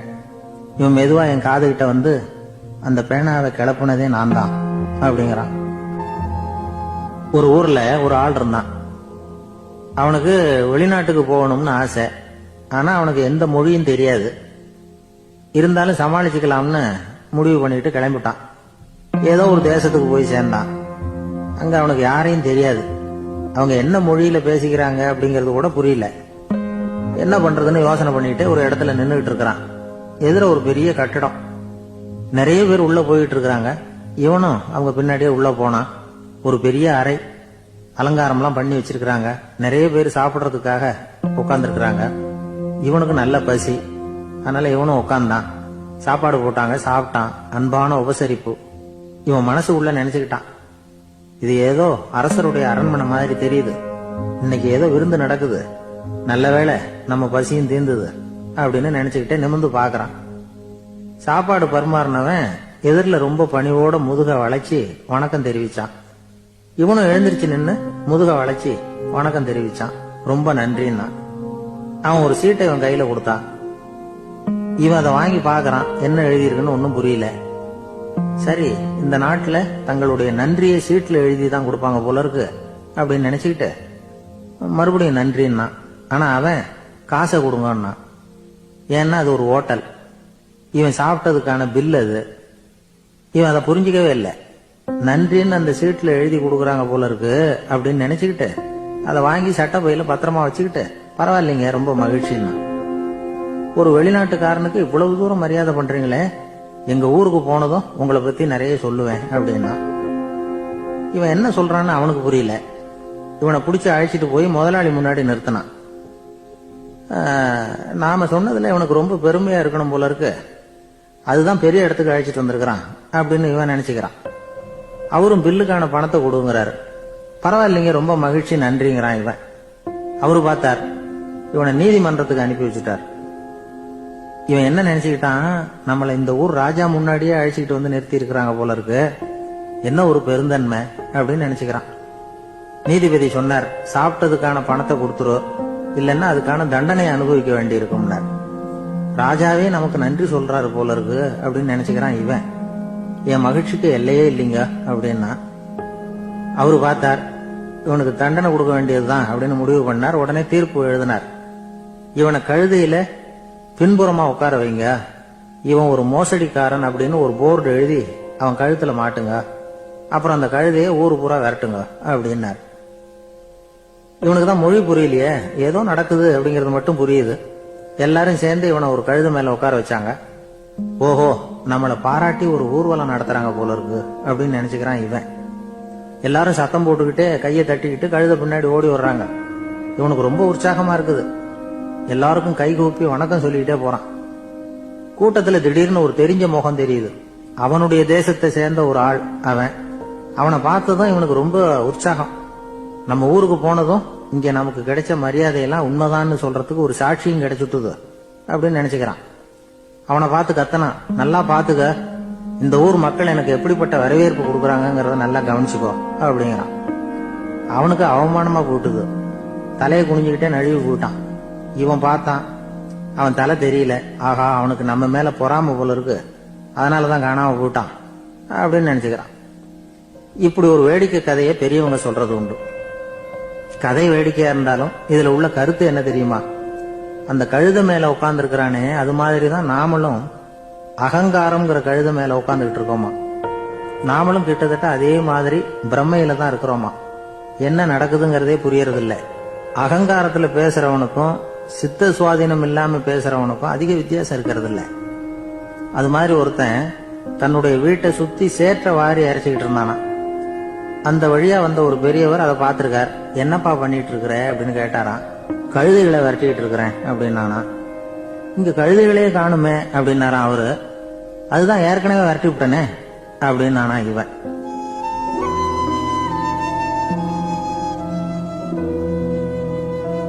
ஒரு ஊர்ல 4 நண்பர்கள் இருந்தாங்க. 4 பேரும் சோம்பேறிகள். 4 பேருக்கும் எந்த வேலையும் செய்யறதுக்கு உடம்பு வளையறது இல்ல. இருந்தாலும் சோம்பேறித்தனத்துல ஒருத்தருக்கு ஒருத்தர் கொஞ்சம் வித்தியாசம் உண்டு. அதுக்கு தகுந்த மாதிரி அவங்களுக்கு பேர் அமைஞ்சு போச்சு. ஒருத்தன் கால் சோம்பேறி, இன்னொருத்தன் அரை சோம்பேறி, அடுத்தவன் முக்கால் சோம்பேறி, கடைசி ஆளு முழு சோம்பேறி. இவங்க 4 பேரும் நண்பர்கள். அப்புறம் எப்படி காரியம் நடக்கும்? 4 பேரும் ஒரு வீதியில அப்படியே நடந்து போயிட்டு இருக்கிறாங்க. நல்ல பசி. எங்கேயாவது சோறு போடுவாங்களா அப்படின்னு பாத்துக்கிட்டே வந்தாங்க. அவங்க வந்த வழியில ஒரு 1 ரூபாய் காசு கிடந்தது தரையில. அவங்க கண்ணுல அது பட்டுது. ஆனாலும் அதை குனிஞ்சு எடுக்கணுமே, அதுக்கு சோம்பேறித்தனம். முழு சோம்பேறி பார்த்தான். பக்கத்துல வந்துகிட்டு இருந்த முக்கால் சோம்பேறி கிட்ட சொன்னானா, டேய் அதை கொஞ்சம் குனிஞ்சு எடுறா அப்படின்னானா. அவன் என்ன பண்ணான் தெரியுமா? அதுக்கு அடுத்தபடியா வந்த அரை சோம்பேறி கிட்ட சொன்னானா, டேய் நீ அதை கொஞ்சம் குனிஞ்சு எடுறா அப்படின்னானா. அவன் இவனை விட மோசம். அடுத்தவங்க கிட்ட சொல்லி இருக்கிறான். அவனும் குனியறதுக்கு தயாரா இல்ல. ஆக கூடி கடைசியில யாருமே காசை எடுக்கல. என்னத்துக்கு அனாவசியமா உடம்ப வளைச்சுக்கணும் அப்படின்னு எல்லாரும் பேசாம வந்துட்டாங்க. அவங்க பாட்டுக்கு நடந்து வந்துகிட்டே இருக்கிறாங்க. எதிரில் ஒருத்தன் வாழைப்பழத்தை வண்டியில வச்சு தள்ளிட்டே வந்தான். ரூபாய்க்கு 4 பழம்னு கூவி வித்துக்கிட்டே வர்றான். இப்ப அந்த முழு சோம்பேறி சொன்னானா, டேய் வழியில கிடந்தத 1 ரூபா, அதையாவது எடுத்துக்கிட்டு வந்திருந்தா இப்ப இந்த பழத்தை வாங்கி ஆளுக்கு ஒண்ணு சாப்பிடலாமே அப்படின்னானா. ஆமா சாப்பிட்டுருக்கலாமே அப்படின்னாங்களாம் மத்தவங்களும். ஆனாலும் திரும்பி போய் அதை எடுக்கணும்னு யாருக்கும் தோணல. பேசாம சோர்ந்து போய் நடந்து வந்தாங்களாம். இருட்டி போச்சு. வழியில ஒரு கோவில். சரி இங்கேயே படுத்து தூங்குவோம் அப்படின்னா ஒருத்தன். அதுதான் சரின்னாங்க மத்தவங்களும். அப்படியே மண்டபத்துல படுத்துட்டாங்க. கோவில் அர்ச்சகர் வேலையெல்லாம் முடிச்சுட்டு வெளியில வந்திருக்காரு. இவங்கள பார்த்தாராம். ஏன் இப்படி சோர்ந்து போய் கிடக்குறீங்க அப்படின்னு விசாரிச்சிருக்காரு. 2 நாளாச்சுங்க நாங்க சாப்பிட்டு அப்படின்னாங்களாம். அவரு உடனே ஐயோ பாவம் அப்படின்னு சொல்லி பானை, விறகு, அரிசி, தண்ணி எல்லாம் கொடுத்து நீங்களே சமையல் பண்ணி சாப்பிட்டுக்கோங்க அப்படின்னு சொல்லிவிட்டு போயிட்டாரு. இந்த 4 பேருக்கும் சமையல் பண்ணி சாப்பிடணும்னு ஆசையா தான் இருந்தது. ஆனா அடுப்பு பத்த வைக்கணுமே, அதுக்கு தீப்பெட்டி வேணுமே. தீப்பெட்டி இல்ல. இப்ப முழு சோம்பேறி ஆரம்பிச்சான். அடுத்தவனை பார்த்து, டேய் கடைக்கு போய் ஒரு தீப்பெட்டி வாங்கிட்டு வாயேன் அப்படின்னு. அவன் வழக்கம் போல அடுத்தவங்க கிட்ட சொல்லியிருக்கான். அவன் அதுக்கு அடுத்தவங்க கிட்ட சொல்லியிருக்கிறான். கடைசியா கால் சோம்பேறி கிட்ட வந்து சேர்ந்தது. அவனும் அது நம்மால முடியாது அப்படின்னு பேசாம இருந்துட்டான். இப்ப தீப்பெட்டி வேணுமே, அதுக்கு என்ன பண்றது? அவங்களுக்குள்ள பேசி ஒரு முடிவுக்கு வந்தாங்களாம். அதாவது யாரு முதல்ல வாயை திறந்து பேசுறாங்களோ அவங்கதான் தீப்பெட்டி வாங்கறதுக்கு போகணும் அப்படின்னு. அவ்வளவுதான். உடனே 4 பேரும் வாயை கெட்டியா மூடிக்கிட்டு படுத்துக்கிட்டாங்க. அவங்க சமையல் பண்ணி சாப்பிட்டாங்களா என்ன அப்படிங்கறது அர்ச்சகருக்கு தெரியல. சரி பார்த்துட்டு வரலாமேன்னு வந்தார். வந்து பாக்குறாரு, இவங்க 4 பேரும் அசையாம படுத்து கிடக்குறாங்க. அர்ச்சகர் பயந்துட்டார். ஒருவேளை பசி தாங்காம செத்து போட்டாங்களோ அப்படிங்கிற பயம். அல்லது நாம கொடுத்த உணவுப் பொருள்ல ஏதாவது விஷம் கலந்துருக்குமோ அப்படின்னு பயந்தார். அப்படின்னா நம்ம மேல பழி வந்துருமே அப்படின்னு நினைச்சு நடுங்க ஆரம்பிச்சுட்டார். அப்புறம் அவரும் ஒரு முடிவுக்கு வந்தாராம். கோவிலுக்கு பக்கத்திலேயே ஒரு பெரிய குழி இருந்தது. அதுல ஒவ்வொருத்தரையா இழுத்துக்கிட்டு போய் போட்டார். கொஞ்சம் மண்ணை தள்ளினார். காலால மிதிச்சார். அவர் மிதிச்ச மிதி ஒருத்தன் அடி வயத்துல போட்டுட்டுது. அவன் உடனே வலி தாங்காம ஐயோ அம்மான்னு அலறினான். உடனே நடந்தது என்ன தெரியுமா? மத்த 3 பேரும் துள்ளி எழுந்திருச்சாங்களாம். அவனை பார்த்து நீ தாண்டா தீப்பெட்டி வாங்க போகணும், நீ தாண்டா வாங்க போகணும், நீ தான் சத்தம் போட்ட அப்படின்னு சொல்லி ஆரம்பிச்சுட்டாங்களாம். அர்ச்சகர் பார்த்தார். இது பேய் மாதிரி தெரியுதுன்னு நினைச்சுக்கிட்டு ஒரே ஓட்டமா ஓடி போட்டாராம். கிராமப்புறங்கள்ல இப்படி ஒரு கதையை சொல்றது உண்டு. சோம்பல்ங்கிறது நம்ம முன்னேற்றத்துக்கு பெரிய தடை அப்படிங்கறத நாம புரிஞ்சுக்கணும். அதுதான் இந்த கதை சொல்ற நீதி. ஒரு பள்ளிக்கூடத்துல ஒரு புதுமையான போட்டி நடந்துதான். அதாவது சோம்பேறித்தனத்துக்கு பரிசு. அதுல 2வது பரிசு யாருக்குன்னு அறிவிச்சாங்க. ஒரு பையன் எழுந்திருச்சு மெதுவா நடந்து போய் பரிசு வாங்கிட்டான். அடுத்தது முதல் பரிசு யாருக்கு அப்படின்னு அறிவிச்சாங்களாம். அவன் கடைசி வரிசையில இருந்து கத்தனானா, ஐயா அதையும் அந்த பையன் மூலமாவே கொடுத்து அனுப்பி வச்சிருங்க, இங்க வந்தது நான் வாங்கிக்கிறேன் அப்படின்னு.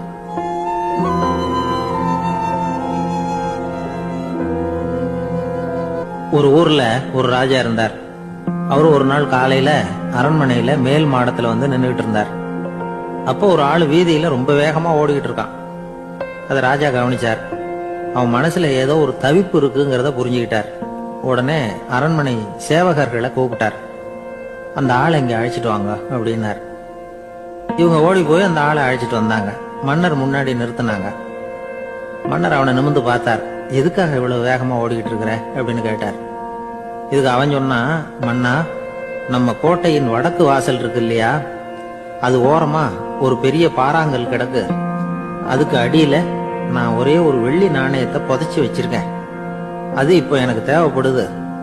என்னுடைய மனைவிக்கு ஒரு பரிசு வாங்கி கொடுக்க வேண்டியிருக்கு. அதுக்காக தான் அவசரமா ஓடிட்டு இருக்கிறேன் அப்படின்னா. மன்னர் யோசனை பண்ணார். அப்புறம் சொன்னார், அதுக்காகவா இப்படி ஓடுற? பரவாயில்ல, அதை பத்தி கவலைப்படாத. நான் உனக்கு 10 வெள்ளி காசுகள் தர்றேன், வாங்கிட்டு திரும்பி போ அப்படின்னார். இவன் தலையை சொரிஞ்சான். மன்னா, நீங்க கொடுக்கறத ரொம்பவும் மகிழ்ச்சியோட வாங்கிக்கிறேன். இருந்தாலும் அதுக்கப்புறம் அந்த வடக்கு வாசலுக்கு போய் அங்க இருக்கிற ஒரு நாணயத்தையும் எடுத்துக்கிட்டு போயிடுறேனே அப்படின்னாங்க. இத பாருப்பா, அந்த ஒரு நாணயத்தை மறந்துடும், உனக்கு 100 வெள்ளி நாணயங்கள் தரேன் இருக்கார். மன்னா, ரொம்ப மகிழ்ச்சி. உங்க மாதிரி தாராள குணம் வேற யாருக்கும் வராது. நீங்க கொடுக்கற 100 நாணயங்களையும் வாங்கிக்கிறேன். இருந்தாலும் வடக்கு வாசலுக்கு போய் அதையும் எடுத்துக்கிட்டா 101 ஆயிடுமே அப்படின்னு நானா. இத பாருப்பா, அந்த ஒரு நாணயத்தை மறந்துடும், அது எக்கேடாவது கெட்டு போட்டோம். நான் உனக்கு 100 பொற்காசுகள் தரேன், அதையாவது வாங்கிட்டு வந்த வழியிலேயே திரும்பி போடுன்னாராம். தங்க நாணயங்களே தரேன்னு சொல்றீங்க, தாராளமா வாங்கிக்கிறேன். இருந்தாலும் வடக்கு வாசலுக்கு போய் அப்படின்னு மறுபடியும் ஆரம்பிச்சான். அரசர் வந்து பொறுமை இழந்துட்டார். கடைசியா ஒரு முடிவுக்கு வந்துட்டார். இத பாருப்பா, உனக்கு என்னுடைய ராஜ்யத்திலேயே பாதியை கொடுத்துடுறேன், அப்படியாவது திருப்தியா திரும்பி போ அப்படின்னாராம். மன்னா, உங்களுடைய பெருந்தன்மைக்கு ஈடு இணையே கிடையாது. தேசத்திலேயே பாதி பிரிச்சு கொடுக்கறேன்னு சொல்றீங்க, அதனால உங்ககிட்ட ஒரு சின்ன வேண்டுகோள் அப்படின்னானா. சொல்லுன்னாராம் மன்னர் ஆர்வமா. இவன் மெதுவா ஆரம்பிச்சான். அப்படி இந்த ராஜ்யத்தை 2ஆ பிரிக்கிறப்போ அந்த வடக்கு வாசல் இருக்கிற பக்கத்தை என்கிட்டயே கொடுத்துருங்க அப்படின்னு. மன்னர் அசந்து போயிட்டார். இந்த கதை எதுக்காகன்னு கேட்டா, மனம்ங்கிறது ஒரு குரங்குங்கிறத புரிஞ்சுக்கிறதுக்காகத்தான். உன்னை புடிச்சுக்கிட்டா லேசில விடாது. அப்படிப்பட்ட மனச அறிவு தான் வழி நடத்தணும். அதுலதான் வாழ்க்கையின் வெற்றி அடங்கி இருக்குது. ஒரு சின்ன பையன் தெருவில் அழுதுகிட்டு இருந்தான். ஏன்பா அழுவுறேன்னு ஒரு பெரியவர் கேட்டார். 1 ரூபா காசை எங்க தொலைச்சுட்டேன் அப்படின்னா. சரி, அதுக்காக அழாத, அதுக்கு பதிலா 10 ரூபா தரேன், இந்தா வச்சுக்கோன்னு கொடுத்தாரு. இந்த 10 ரூபாய வாங்கி சட்டப்பையில போட்டுக்கிட்டு அதை விட அதிகமா சத்தம் போட்டு அழ ஆரம்பிச்சுட்டான். மறுபடியும் ஏன்டா அழறேன்னு கேட்டார் பெரியவர். அந்த 1 ரூபாயும் கிடைச்சிட்டுதுன்னா இப்ப என்கிட்ட 11 ரூபா இருக்குமே, இப்ப 10 ரூபா தானே இருக்கு அப்படின்னு சொல்லிவிட்டு அழறான். என்னுடைய நண்பர் ஒருத்தர், அவருக்கு ஜாதகத்துல நம்பிக்கை உண்டு. அவரே ஜோசியம்லாம் பாப்பார். என்ன சார் இந்த காலத்துல இதையெல்லாம் நம்பிக்கிட்டு இருக்கீங்களே அப்படின்னு கேட்டா, உங்களுக்கு ஒன்றும் தெரியாது சார். இந்த உலகத்துல ஒவ்வொருத்தரும் அவங்கவங்க செய்யற நல்லது கெட்டதுக்கு தகுந்த பலனை அனுபவிச்சே தீரணும் பார். அது மட்டும் இல்ல, ஒருத்தர் செத்துட்டா கூட அவன் செஞ்ச பாவ புண்ணியங்கள் கூடவே போய்கிட்டு இருக்கும் பார். அது எப்படி கூட போவோம் அப்படின்னு குதர்க்கமா கேட்டா அதுக்கு அவர் ஒரு கதை சொன்னார். அது ரொம்ப சுவாரஸ்யமா இருந்தது. அது என்ன கதைன்னா, ஒரு ஊர்ல ஒருத்தர் இருந்தாராம். அவர் ஜோசியம் பார்க்கறதுல ரொம்ப கெட்டிக்காரரான். ஒருத்தருடைய தலைமுடியை மட்டும் அவர்கிட்ட காட்டினா போதும், அதை மட்டும் பார்த்துட்டு அவருடைய ஜாதகத்தையே அலசி போடுவாராம். அப்பேற்பட்ட திறமை. அந்த ஆள் ஒரு சமயம் கன்னியாகுமரி கடற்கரைக்கு போயிருந்திருக்கார். அங்க கரை ஓரமா ஒரு மண்டை ஓடு கிடந்திருக்கு. அதை எடுத்து பார்த்திருக்கார். அந்த மண்டை ஓட்டை வச்சுக்கிட்டே அதோட ஜாதகத்தை அலசியிருக்கார். இந்த மண்டை ஓட்டுக்கு உரிய ஆசாமி வாழ்க்கையில ரொம்ப கஷ்டப்பட்டிருக்கணும், நிறைய கஷ்டத்தை அனுபவிச்சிருக்கணும். அது தாங்க முடியாம தான் கடல்ல விழுந்து தற்கொலை பண்ணிட்டு இருக்கான் அப்படிங்கறத அவரு கணிச்சுட்டார். இருந்தாலும் இந்த மண்டை ஓடு இன்னமும் அனுபவிக்க வேண்டியது பாக்கி இருக்கு அப்படிங்கறத அவர் உணர்ந்தாராம். அது சரி, ஒருத்தன் உயிரோடு இருக்கிற வரைக்கும் நல்லது கெட்டதை அனுபவிக்க முடியும், செத்ததுக்கு அப்புறமும் பாக்கி இருக்குன்னா அதை எப்படி அனுபவிக்கிறது? இந்த மண்டை ஓட்டுக்கு இன்னும் கொஞ்சம் பாக்கி இருக்குங்கிறது அவருக்கு புரிஞ்சதே தவிர அதோட அர்த்தம் என்னங்கிறது சரியா விளங்கல. சரி, இதை இன்னும் கொஞ்சம் விவரமா ஆராய்ச்சி பண்ணுவோம் அப்படின்னு நினைச்சுக்கிட்டு அதை தன்னுடைய வீட்டுக்கு எடுத்துட்டு போயிட்டார். அந்த மண்டை ஓட்டை ஒரு பெட்டியில வச்சு பூட்டினார். தன்னுடைய தனி அறையில அதை பத்திரமா வச்சுக்கிட்டார். தினமும் ராத்திரி ஆனதும் தன்னுடைய மனைவியை பார்த்து, நீ போய் பூஜை அறையில தனியா படுத்துக்க அப்படின்னு சொல்லிவிட்டு தினம் ராத்திரி 12 மணிக்கு பெட்டியை திறந்து அவர் பார்ப்பார். மண்டை ஓடு அப்படியே இருந்தது தவிர இன்னும் கொஞ்சம் பாக்கி இருக்குங்கிறதுக்கு அர்த்தம் அவருக்கு விளங்கல. அந்த மண்டை ஓட்டுக்கு இன்னும் என்ன பாக்கி இருக்க போகுது? எப்படியோ ஒரு 10 நாள் போச்சு. அந்த வீட்டம்மாவுக்கு சந்தேகம் வந்துட்டுது. நம்ம வீட்டுக்காரரு நம்மளை தனியா ஏன் தூங்க சொல்றார் அப்படிங்கிற சந்தேகம். உடனே பக்கத்து வீட்டு அம்மா கிட்ட விஷயத்த சொல்லியிருக்கிறாங்க. அந்த அம்மா உடனே, நீ கவலைப்படாத, நான் கண்டுபிடிச்சு சொல்றேன் அப்படின்னு சொல்லிவிட்டாங்களாம். அன்னைக்கு ராத்திரியே ஜன்னல் வழியா எட்டி பார்த்துருக்குறாங்க. இந்த ஆளு மண்டை ஓட்டை கையில வச்சுக்கிட்டு அது திருப்பி திருப்பி பார்த்துக்கிட்டு இருக்கிறான். அதை பார்த்துட்டாங்க. மறுநாள் காலையில அவரோட மனைவியை பார்த்தாங்க. ஏம்மா, உன் வீட்டுக்காரருக்கு நீ முதல் மனைவியா 2வது மனைவியா அப்படின்னு கேட்டாங்களாம். எனக்கு தெரிஞ்ச வரைக்கும் நான் ஒருத்தி தான் அவருடைய மனைவி அப்படின்னாங்களாம் அவங்க. அப்படி இல்ல, நீ அவருக்கு 2வது மனைவி. முதல் மனைவியின் மண்டை ஓட்டை தான் அவர் தினமும் ராத்திரியில எடுத்து பார்த்துக்கிட்டு இருக்கிறார் அப்படின்னாங்க அடுத்து விட்ட அம்மா. அப்படியா விஷயம் அப்படின்னு சொல்லிவிட்டு கணவன் வீட்டுல இல்லாத நேரமா பார்த்து அந்த மண்டை ஓட்டை எடுத்து கொண்டாந்து ஒரு உரல்ல போட்டு உலக்கையால குத்தி நொறுக்க ஆரம்பிச்சுட்டாங்க. வெளியில போயிருந்த அந்த ஆள் அப்பதான் உள்ள நுழைஞ்சார். மண்டை ஓடு உலக்கை கிட்ட குத்து வாங்கிட்டு இருக்கு. அது அனுபவிக்க வேண்டியது இன்னும் கொஞ்சம் பாக்கி இருக்குங்கிறதுக்கு அர்த்தம் எனக்கு இப்பதான் புரிஞ்சுது அப்படின்னாராம் அவர். இந்த கதையிலிருந்து நாம இன்னொரு நீதியையும் புரிஞ்சுக்கணும். அதாவது நம்ம வீட்டை பத்தி நமக்கு புரியாததெல்லாம் அடுத்த வீட்டுக்காரங்களுக்கு நல்லா புரியும்.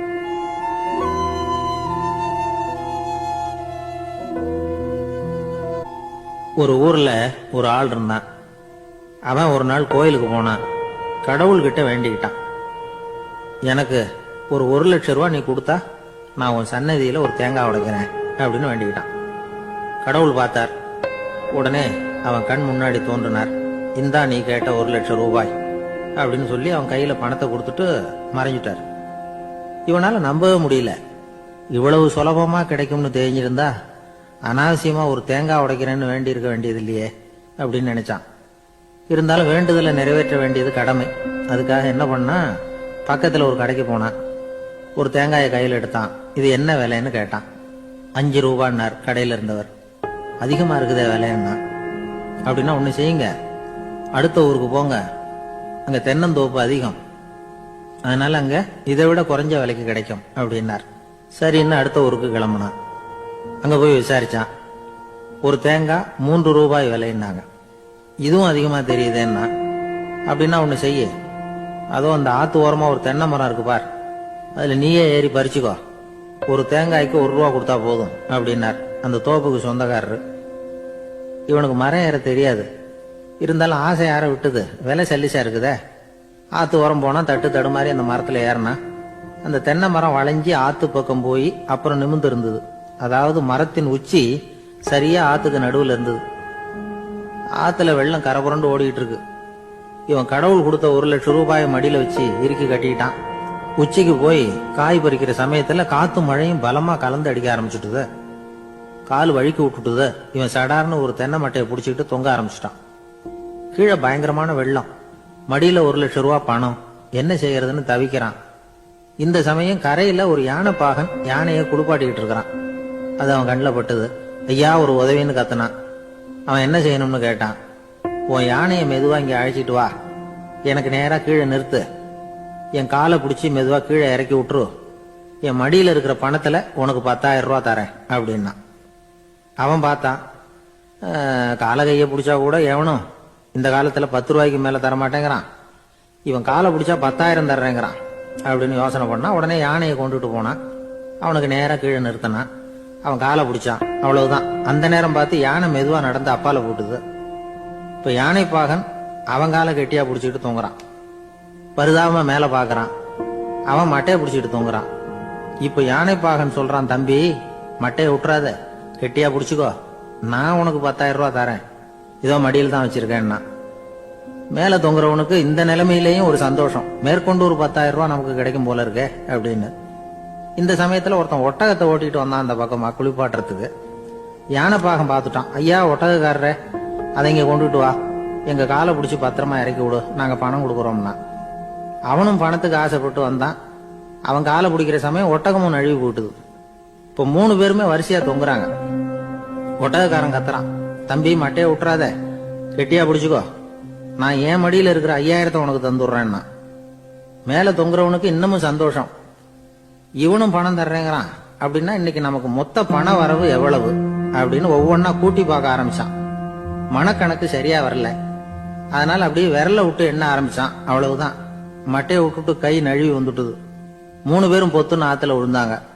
படாத பாடுபட்டு தட்டு தடுமாறி கரைக்கு வந்து சேர்ந்தாங்க. 3 பேர் மடியில இருந்த பணமும் ஆத்தோட போட்டுது. பேராசை பெருநஷ்டம் அப்படின்னு ஒரு பழமொழி இருக்குல்ல, அதை விளக்கறதுக்காக சொல்லப்பட்ட கதை இது. இந்த காலத்துல ஒருத்தர் ஒரு நீச்சல் குளத்துல நீச்சல் அடிச்சுக்கிட்டு இருக்கிறார். காவலுக்கு இருந்தவர் அதை கவனிச்சுட்டார்.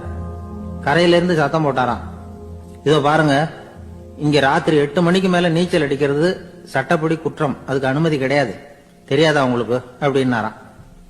இதுக்கு அவரு, ஐயோ நான் நீச்சல் அடிக்க வந்தவன் இல்லைங்க, சும்மா சுத்தி பார்க்க வந்தவன், தடுமாறி குளத்துல விழுந்துட்டேன், நீச்சல் தெரியாது, அதனால தத்தளிச்சுக்கிட்டு இருக்கிறேன் அப்படின்னு கத்துனாராம்.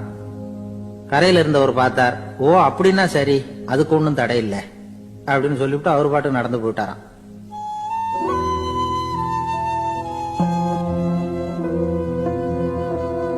ஒரு ஊர்ல ஒரு ஆள் இருந்தான். நிறைய பணம் சேர்த்தான். அவனுக்கு சம்பாதிக்க தெரியுமே தவிர செலவு பண்ண தெரியாது. மகா கஞ்சன். காசை கையில எடுக்கவும் மாட்டான். எடுத்தா செலவு செய்ய வேண்டியிருக்குமே, அதனால இப்படியே அவன் காலத்தை ஓட்டி விட்டான்.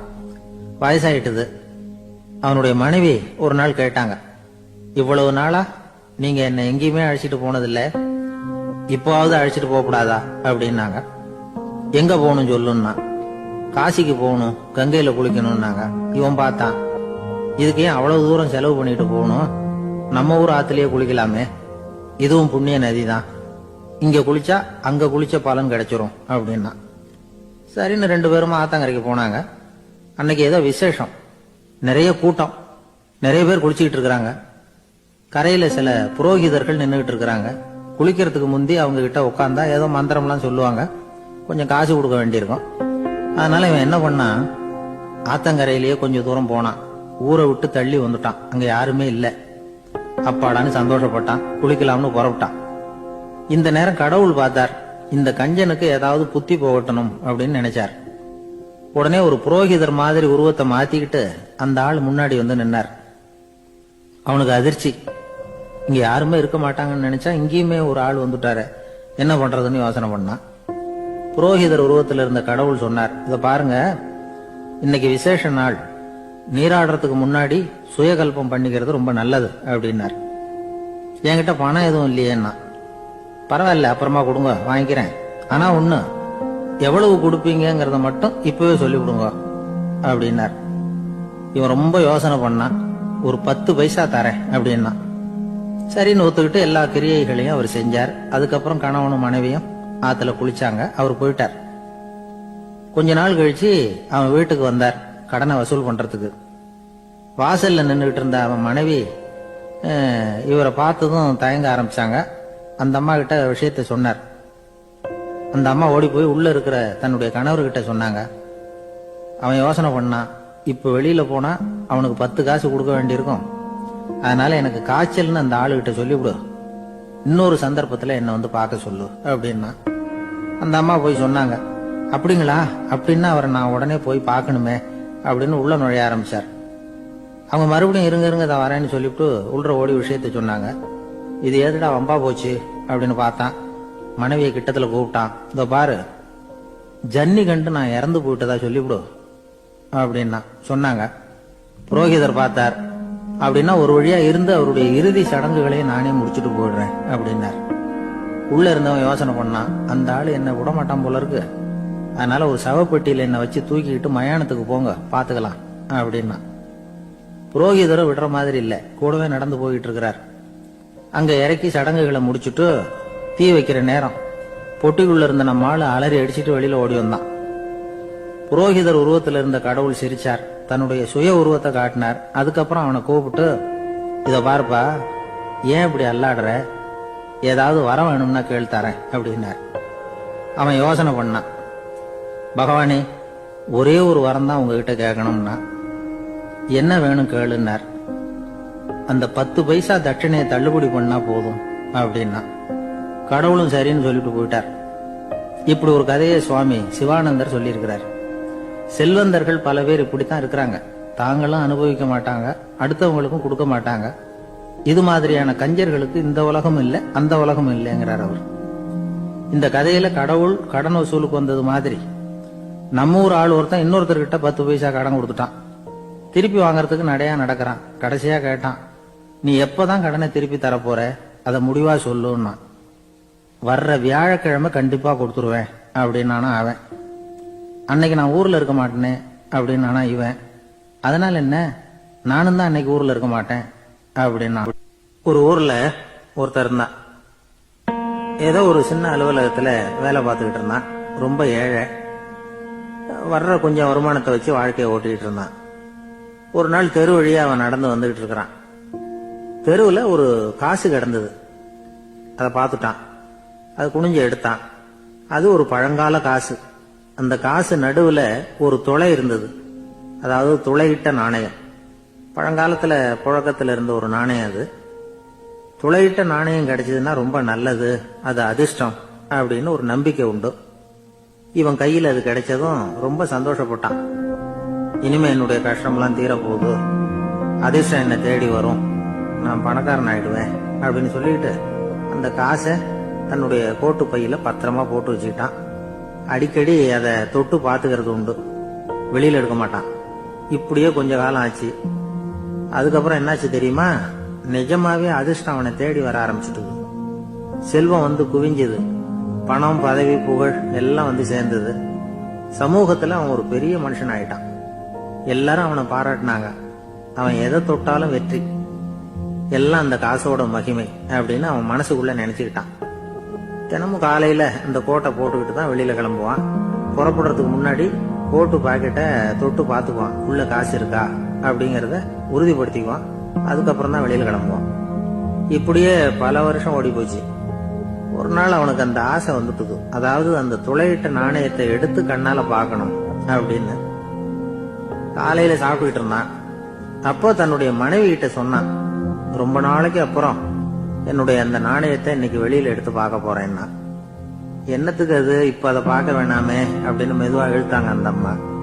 இல்ல இல்ல, நான் பார்த்தே தீரணும் அப்படின்னு அவன் தன்னுடைய சட்டை பைக்குள்ள கைய விட்டான். உள்ள இருந்த நாணயத்தை வெளியில எடுத்தான். பார்த்தா அவனுக்கு ஆச்சரியமா போச்சு. அந்த நாணயத்துல தொலையே இல்லை. என்ன ஆச்சு அப்படின்னு சொல்லி அவன் ரொம்ப குழம்பி போயிட்டான். இப்ப அந்த அம்மா சொன்னாங்க, நான் தான் ஒரு நாள் உங்க கோட்டு ரொம்பவும் தூசியா இருக்கேன்னு சொல்லி அதை ஜன்னலுக்கு வெளியில உதறினேன். உள்ள இருந்த அந்த காசு அப்ப எனக்கு தெரியாது, ஞாபகத்துல இல்ல, அது தெருவில் விழுந்துட்டது போல இருக்கு. அதுக்கப்புறம் எவ்வளவோ தேடி பார்த்தேன், கிடைக்கல. அதுக்குள்ள அதை யாரோ எடுத்துட்டு போயிட்டாங்க போல இருக்கு. அது இல்லைங்கிறது உங்களுக்கு தெரிஞ்சா வருத்தமா இருக்குமேங்கிறதுக்காக நான் தான் வேற ஒரு நாணயத்தை எடுத்து சட்டை பைக்குள்ள வச்சுட்டேன் அப்படின்னு விவரத்தை சொன்னாங்க அந்த அம்மா. இது எப்ப நடந்ததுன்னு கேட்டான். உங்களுக்கு அந்த காசு கிடைச்சதே அன்னைக்கு மறுநாளே இது நடந்து போச்சு அப்படின்னாங்களாம். இத கொஞ்சம் யோசனை பண்ணி பாருங்க. அவனுக்கு அதிர்ஷ்டத்தை கொடுத்தது அந்த நாணயம் இல்லை, அவனுடைய நம்பிக்கை, அதாவது தன்னம்பிக்கை. அதுதான் வேலை செஞ்சிருக்கு. இதுல இருந்து நாம தெரிஞ்சுக்க வேண்டியது என்னன்னா, வாழ்க்கையில முன்னேற நினைக்கிறவங்களுக்கு தன்னம்பிக்கை ரொம்ப முக்கியம். அது இல்லைன்னா முன்னேற முடியாது. ஒருத்தன் சொன்னானா, நான் எப்பவுமே என்னதான் சார் நம்புவேன், மத்தவங்கள நம்ப மாட்டேன். நேற்றுக்கு பாருங்க, திடீர்னு 10 பேர் என்ன அடிக்க வந்துட்டாங்க, நான் ஒருத்தனாவே அதை சமாளிச்சேன் அப்படின்றான் ரொம்ப பெருமையா. அது எப்படின்னு கேட்டாங்களாம். ஒரே ஓட்டமா அங்க இருந்து ஓடி வந்துட்டேன் அப்படின்னு நானா.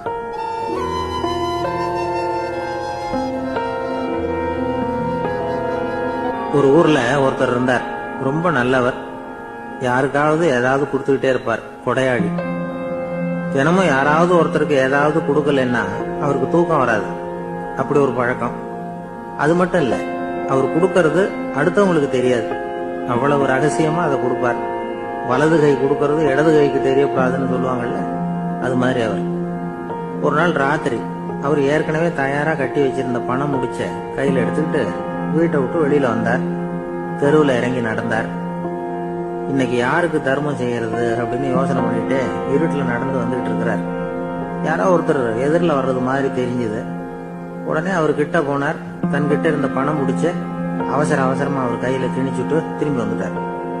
அப்பாடா, ஒரு வழியா யாருக்கும் தெரியாம இன்னைக்கு தர்மம் பண்ணியாச்சு அப்படிங்கிற மகிழ்ச்சி, மன நிறைவு அவர் முகத்துல. நிம்மதியா தூங்கினார். அப்புறம் எழுந்திருச்சார். மறுநாள் காலையில ஊரு பூரா ஒரே பேச்சு. என்ன பேச்சுன்னா, நேத்து ராத்திரி ஒரு திருடன் கையில யாரோ பணத்தை கொடுத்துட்டு போயிருக்கிறாங்க அப்படின்னு எல்லாரும் பேசிட்டு இருக்கிறாங்க. இத கேள்விப்பட்டதும் அந்த பெரியவருக்கு ரொம்ப வருத்தமா போச்சு. அடடா, போயும் ஒரு திருடனுக்கா உதவி பண்ணிருக்கிறோம், பிரயோஜனம் இல்லாம போட்டுதே அப்படின்னு நினைச்சார். சரி, இன்னைக்கு யாருக்காவது உதவி பண்ணணும் அப்படின்னு முடிவு பண்ணினார். ராத்திரி நேரம் வந்தது. இவர் வழக்கம் போல தெருவில் இறங்கி நடந்தார். கையில பணம் முடிச்சு. எதிரில் ஒரு பெண் உருவம் மங்களா தெரிஞ்சது. இவர் உடனே அந்த பெண் கிட்ட பணத்தை கொடுத்துட்டு திருப்தியா திரும்பி வந்துட்டார். மறுநாள் காலையில ஊரு பூரா என்ன பேசிக்கிட்டாங்க தெரியுமா? நேத்து ராத்திரி நெறி தவறி நடக்கிற ஒரு பெண்ணின் கையில யாரோ பணத்தை வச்சுட்டு போயிருக்கிறாங்க அப்படின்னு எல்லாரும் பேசிக்கிறாங்க. அடடா, இன்னைக்கும் தவறுதலா நடந்து போச்சு அப்படின்னு ஒரு வருத்தப்பட்டார்.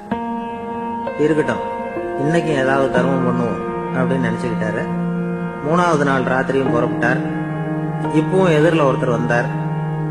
இவர் பணத்தை கொடுத்தார், திரும்பி வந்துட்டார். மறுநாள் மக்கள் என்ன பேசிக்கிட்டாங்கன்னா, நேத்து ராத்திரி ஒரு செல்வந்தர் கையில யாரோ பணத்தை கொடுத்துட்டு போயிருக்கிறாங்க அப்படின்னு பேசிக்கிட்டாங்களாம். அவருக்கு ரொம்ப வருத்தமா போயிட்டுது. என்ன இது, தினம் இப்படி ஆகிட்டு இருக்குதே அப்படின்னு நினைச்சுக்கிட்டே படுத்து தூங்கினார். அன்னைக்கு ராத்திரி ஒரு கனவு. அந்த கனவுல இறைவன் வந்து சொன்னாராம், இதோ பாருப்பா, நீ கொடுத்த தர்மம் வீணா போயிடல. உன்கிட்ட பணம் வாங்கின அந்த திருடன் திருந்திட்டான், அந்த பொண்ணும் திருந்திட்டா, அந்த செல்வந்தனும் கொடையாளி ஆயிட்டான், எல்லாருக்கும் உதவி பண்ண ஆரம்பிச்சுட்டான் அப்படின்னு சொன்னாராம். இந்த கதையை சொன்னவர் யாருன்னா நபிகள் நாயகம். இதுல உள்ள கருத்து என்னன்னா, நல்ல மனசோட தர்மம் பண்ணுனா அது வீணா போறதில்லை. இன்னொரு கருத்து, தர்மம் வந்து தன்னை மட்டுமல்ல அடுத்தவங்களையும் தீமையிலிருந்து காப்பாற்றும். இதுதான் நாம புரிஞ்சுக்க வேண்டியது. இந்த காலத்திலே இது மாதிரி சில சம்பவங்கள் நடக்கிறது உண்டு. ஒரு பெரியவர் இருட்டுல நடந்து வந்துகிட்டு இருந்தாரு. எதிரில் வந்த ஒருத்தன் வலு கட்டாயமா அவர் கையை பிடிச்சி ஒரு பண முடிப்பை கொடுத்து வச்சு சொல்லிவிட்டு விலகி போட்டான். பெரியவருக்கு ஆச்சரியம், இந்த காலத்திலயும் இப்படி வலது கை கொடுக்கறது இடது கைக்கு தெரியக்கூடாதுன்னு நினைக்கிற கொடையாளிகள் உண்டு போல இருக்கு அப்படின்னு யோசனை பண்ணிக்கிட்டே நடந்தார். கொஞ்ச தூரம் போயிருப்பாரு. அதுக்குள்ள அதே ஆள் திரும்பி வந்தான். கொடுத்த பண முடிப்பை திருப்பி கொடுங்க அப்படின்னு கேட்டு வாங்கிட்டான். இவருக்கு ஒன்றும் புரியல. ஏன் இப்படி பண்றேன்னார். அது ஒண்ணும் இல்லைங்க, கொஞ்ச நேரம் இதை உங்ககிட்ட கொடுத்து வச்சிருந்தேன், அவ்வளவுதான் அப்படின்னா. ஏன்னு கேட்டார். என்னை பின்னாடி போலீஸ் தேடிக்கிட்டு வந்துகிட்டு இருக்குது, அதுதான் அப்படி பண்ணேன், இப்ப போயிட்டுது, இனிமே ஒன்றும் பயம் இல்லை அப்படின்னு சொல்லிவிட்டு அவன் பாட்டுக்கு நடந்து போறான்.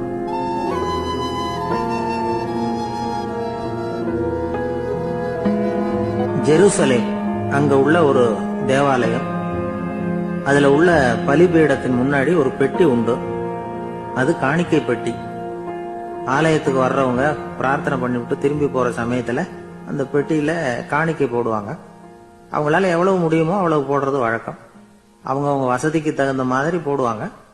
வசதி உள்ளவங்களா இருந்தாலும் சரி, வசதியே இல்லாத வறியவர்களா இருந்தாலும் சரி, ஆலய காணிக்கை பெட்டியில காசு போடுறது அவங்களுக்கு ரொம்ப பெருமையான ஒரு செயல். ஒரு சமயம் இயேசு தம்முடைய சீடர்களோடு அந்த ஆலயத்துக்கு வரார். அங்க உட்கார்ந்து ரொம்ப நேரம் வழிபாடு பண்ணிட்டு இருக்கிறார். சீடர்களும் அந்த ஜபத்துல கலந்துகிட்டாங்க. வழிபாடு முடிஞ்சது. இயேசு உட்கார்ந்துருக்கிறார். காணிக்கை பெட்டியில காசு போடுறவங்கள கவனிக்கிறார். சீடர்களும் அதையே கவனிச்சுக்கிட்டு இருக்கிறாங்க. ரொம்ப பேர் வரிசையா வந்தாங்க. அவங்களால முடிஞ்ச அளவுக்கு காசு போட்டுட்டு அவங்க பாட்டுக்கு போய்கிட்டு இருக்கிறாங்க. வசதியானவங்க நிறைய பேர் வந்தாங்க. அதுக்கு மத்தியில வயசான ஒரு அம்மா, அவங்களும் வந்து காசு போட்டுட்டு போறாங்க. இப்போ இயேசு தன்னுடைய சீடர்கள் பக்கம் திரும்பினார். ஒரு கேள்வி கேட்டார். இப்ப இந்த காணிக்கை பெட்டியில நிறைய பேர் வந்து காசு போட்டுட்டு போறத நீங்க கவனிச்சீங்க. இன்னைக்கு இந்த காணிக்கை பெட்டியில ரொம்பவும் அதிகமா காசு போட்டது யார் அப்படின்னு கேட்டார். முதல்ல வந்தார ஒரு பெரிய மனுஷன், அவர் தான் அதிகமா போட்டார் அப்படின்னாரு ஒருத்தர். மூணாவதா வந்தவர் தான் அதிகமா போட்டார், நான் கவனிச்சேன் அப்படின்னாரு இன்னொருத்தர். இப்படி ஆளுக்கு ஒரு விதமா சொல்றாங்க. கடைசியா இயேசு சொன்னாராம், இன்றைக்கு அந்த பெட்டியில அதிகமா காசு போட்டவங்க அந்த வயசான அம்மா தான் அப்படின்னாராம். சீடர்களுக்கு ஒன்றும் புரியல. அந்த அம்மா ரொம்ப ஏழையாச்சே, அவங்க எப்படி அதிகமா காணிக்கை செலுத்த முடியும் அப்படிங்கறது அவங்க சந்தேகம். இயேசு விளக்குனார். நிறைய பேர் வந்தாங்க, நிறையவே காசுகள் போட்டாங்க, அது உண்மைதான். ஆனாலும் அந்த அம்மா என்ன பண்ணாங்க கவனிச்சிங்களா? வந்தாங்க, தன்னுடைய காசு பைய திறந்தாங்க, அப்படியே கொட்டுனாங்க. அதுல இருந்தது ரெண்டு காசுகள் தான். அந்த 2 காசும் காணிக்கை பெட்டியில விழுந்துட்டுது. மற்றவங்க எல்லாம் தங்கள்கிட்ட இருந்த செல்வத்தின் ஒரு சிறு பகுதியை எடுத்து பெட்டியில போட்டாங்க. ஆனா இந்த அம்மா தன்கிட்ட என்ன இருந்ததோ அதை அப்படியே போட்டுட்டாங்க. தன்னுடைய பிழைப்புக்காக வச்சிருந்த அவ்வளவையும் இழக்கிறதுக்கு தயாராயிட்டாங்க. அவ்வளவு தாராள மனசு அவங்களுக்கு. அதனால அவங்க செலுத்தின காணிக்கை தான் அளவுல அதிகம் அப்படின்னார். விலை மதிப்பில்லாத முத்து புதையல் ஒருத்தனுக்கு கிடைக்க போகுதுன்னு வச்சுக்கோங்க. அதன் மதிப்பை உணர்ந்தவன் என்ன பண்ணுவான்? அதை அடையறதுக்காக தன்கிட்ட இருக்கிற எதையும் கொடுக்கறதுக்கு தயாரா இருப்பான் இல்லையா? அது மாதிரிதான் இதுவும் அப்படின்னார். உலக மதிப்பீடுகளை துரும்பா தூசியா மதிச்சு அதையெல்லாம் உதறி விடுகிறவன் இறையருள் அப்படிங்கிற இணையில்லாத செல்வத்தை பெறுகிறான் அப்படிங்கிறது இதுல உள்ள கருத்து.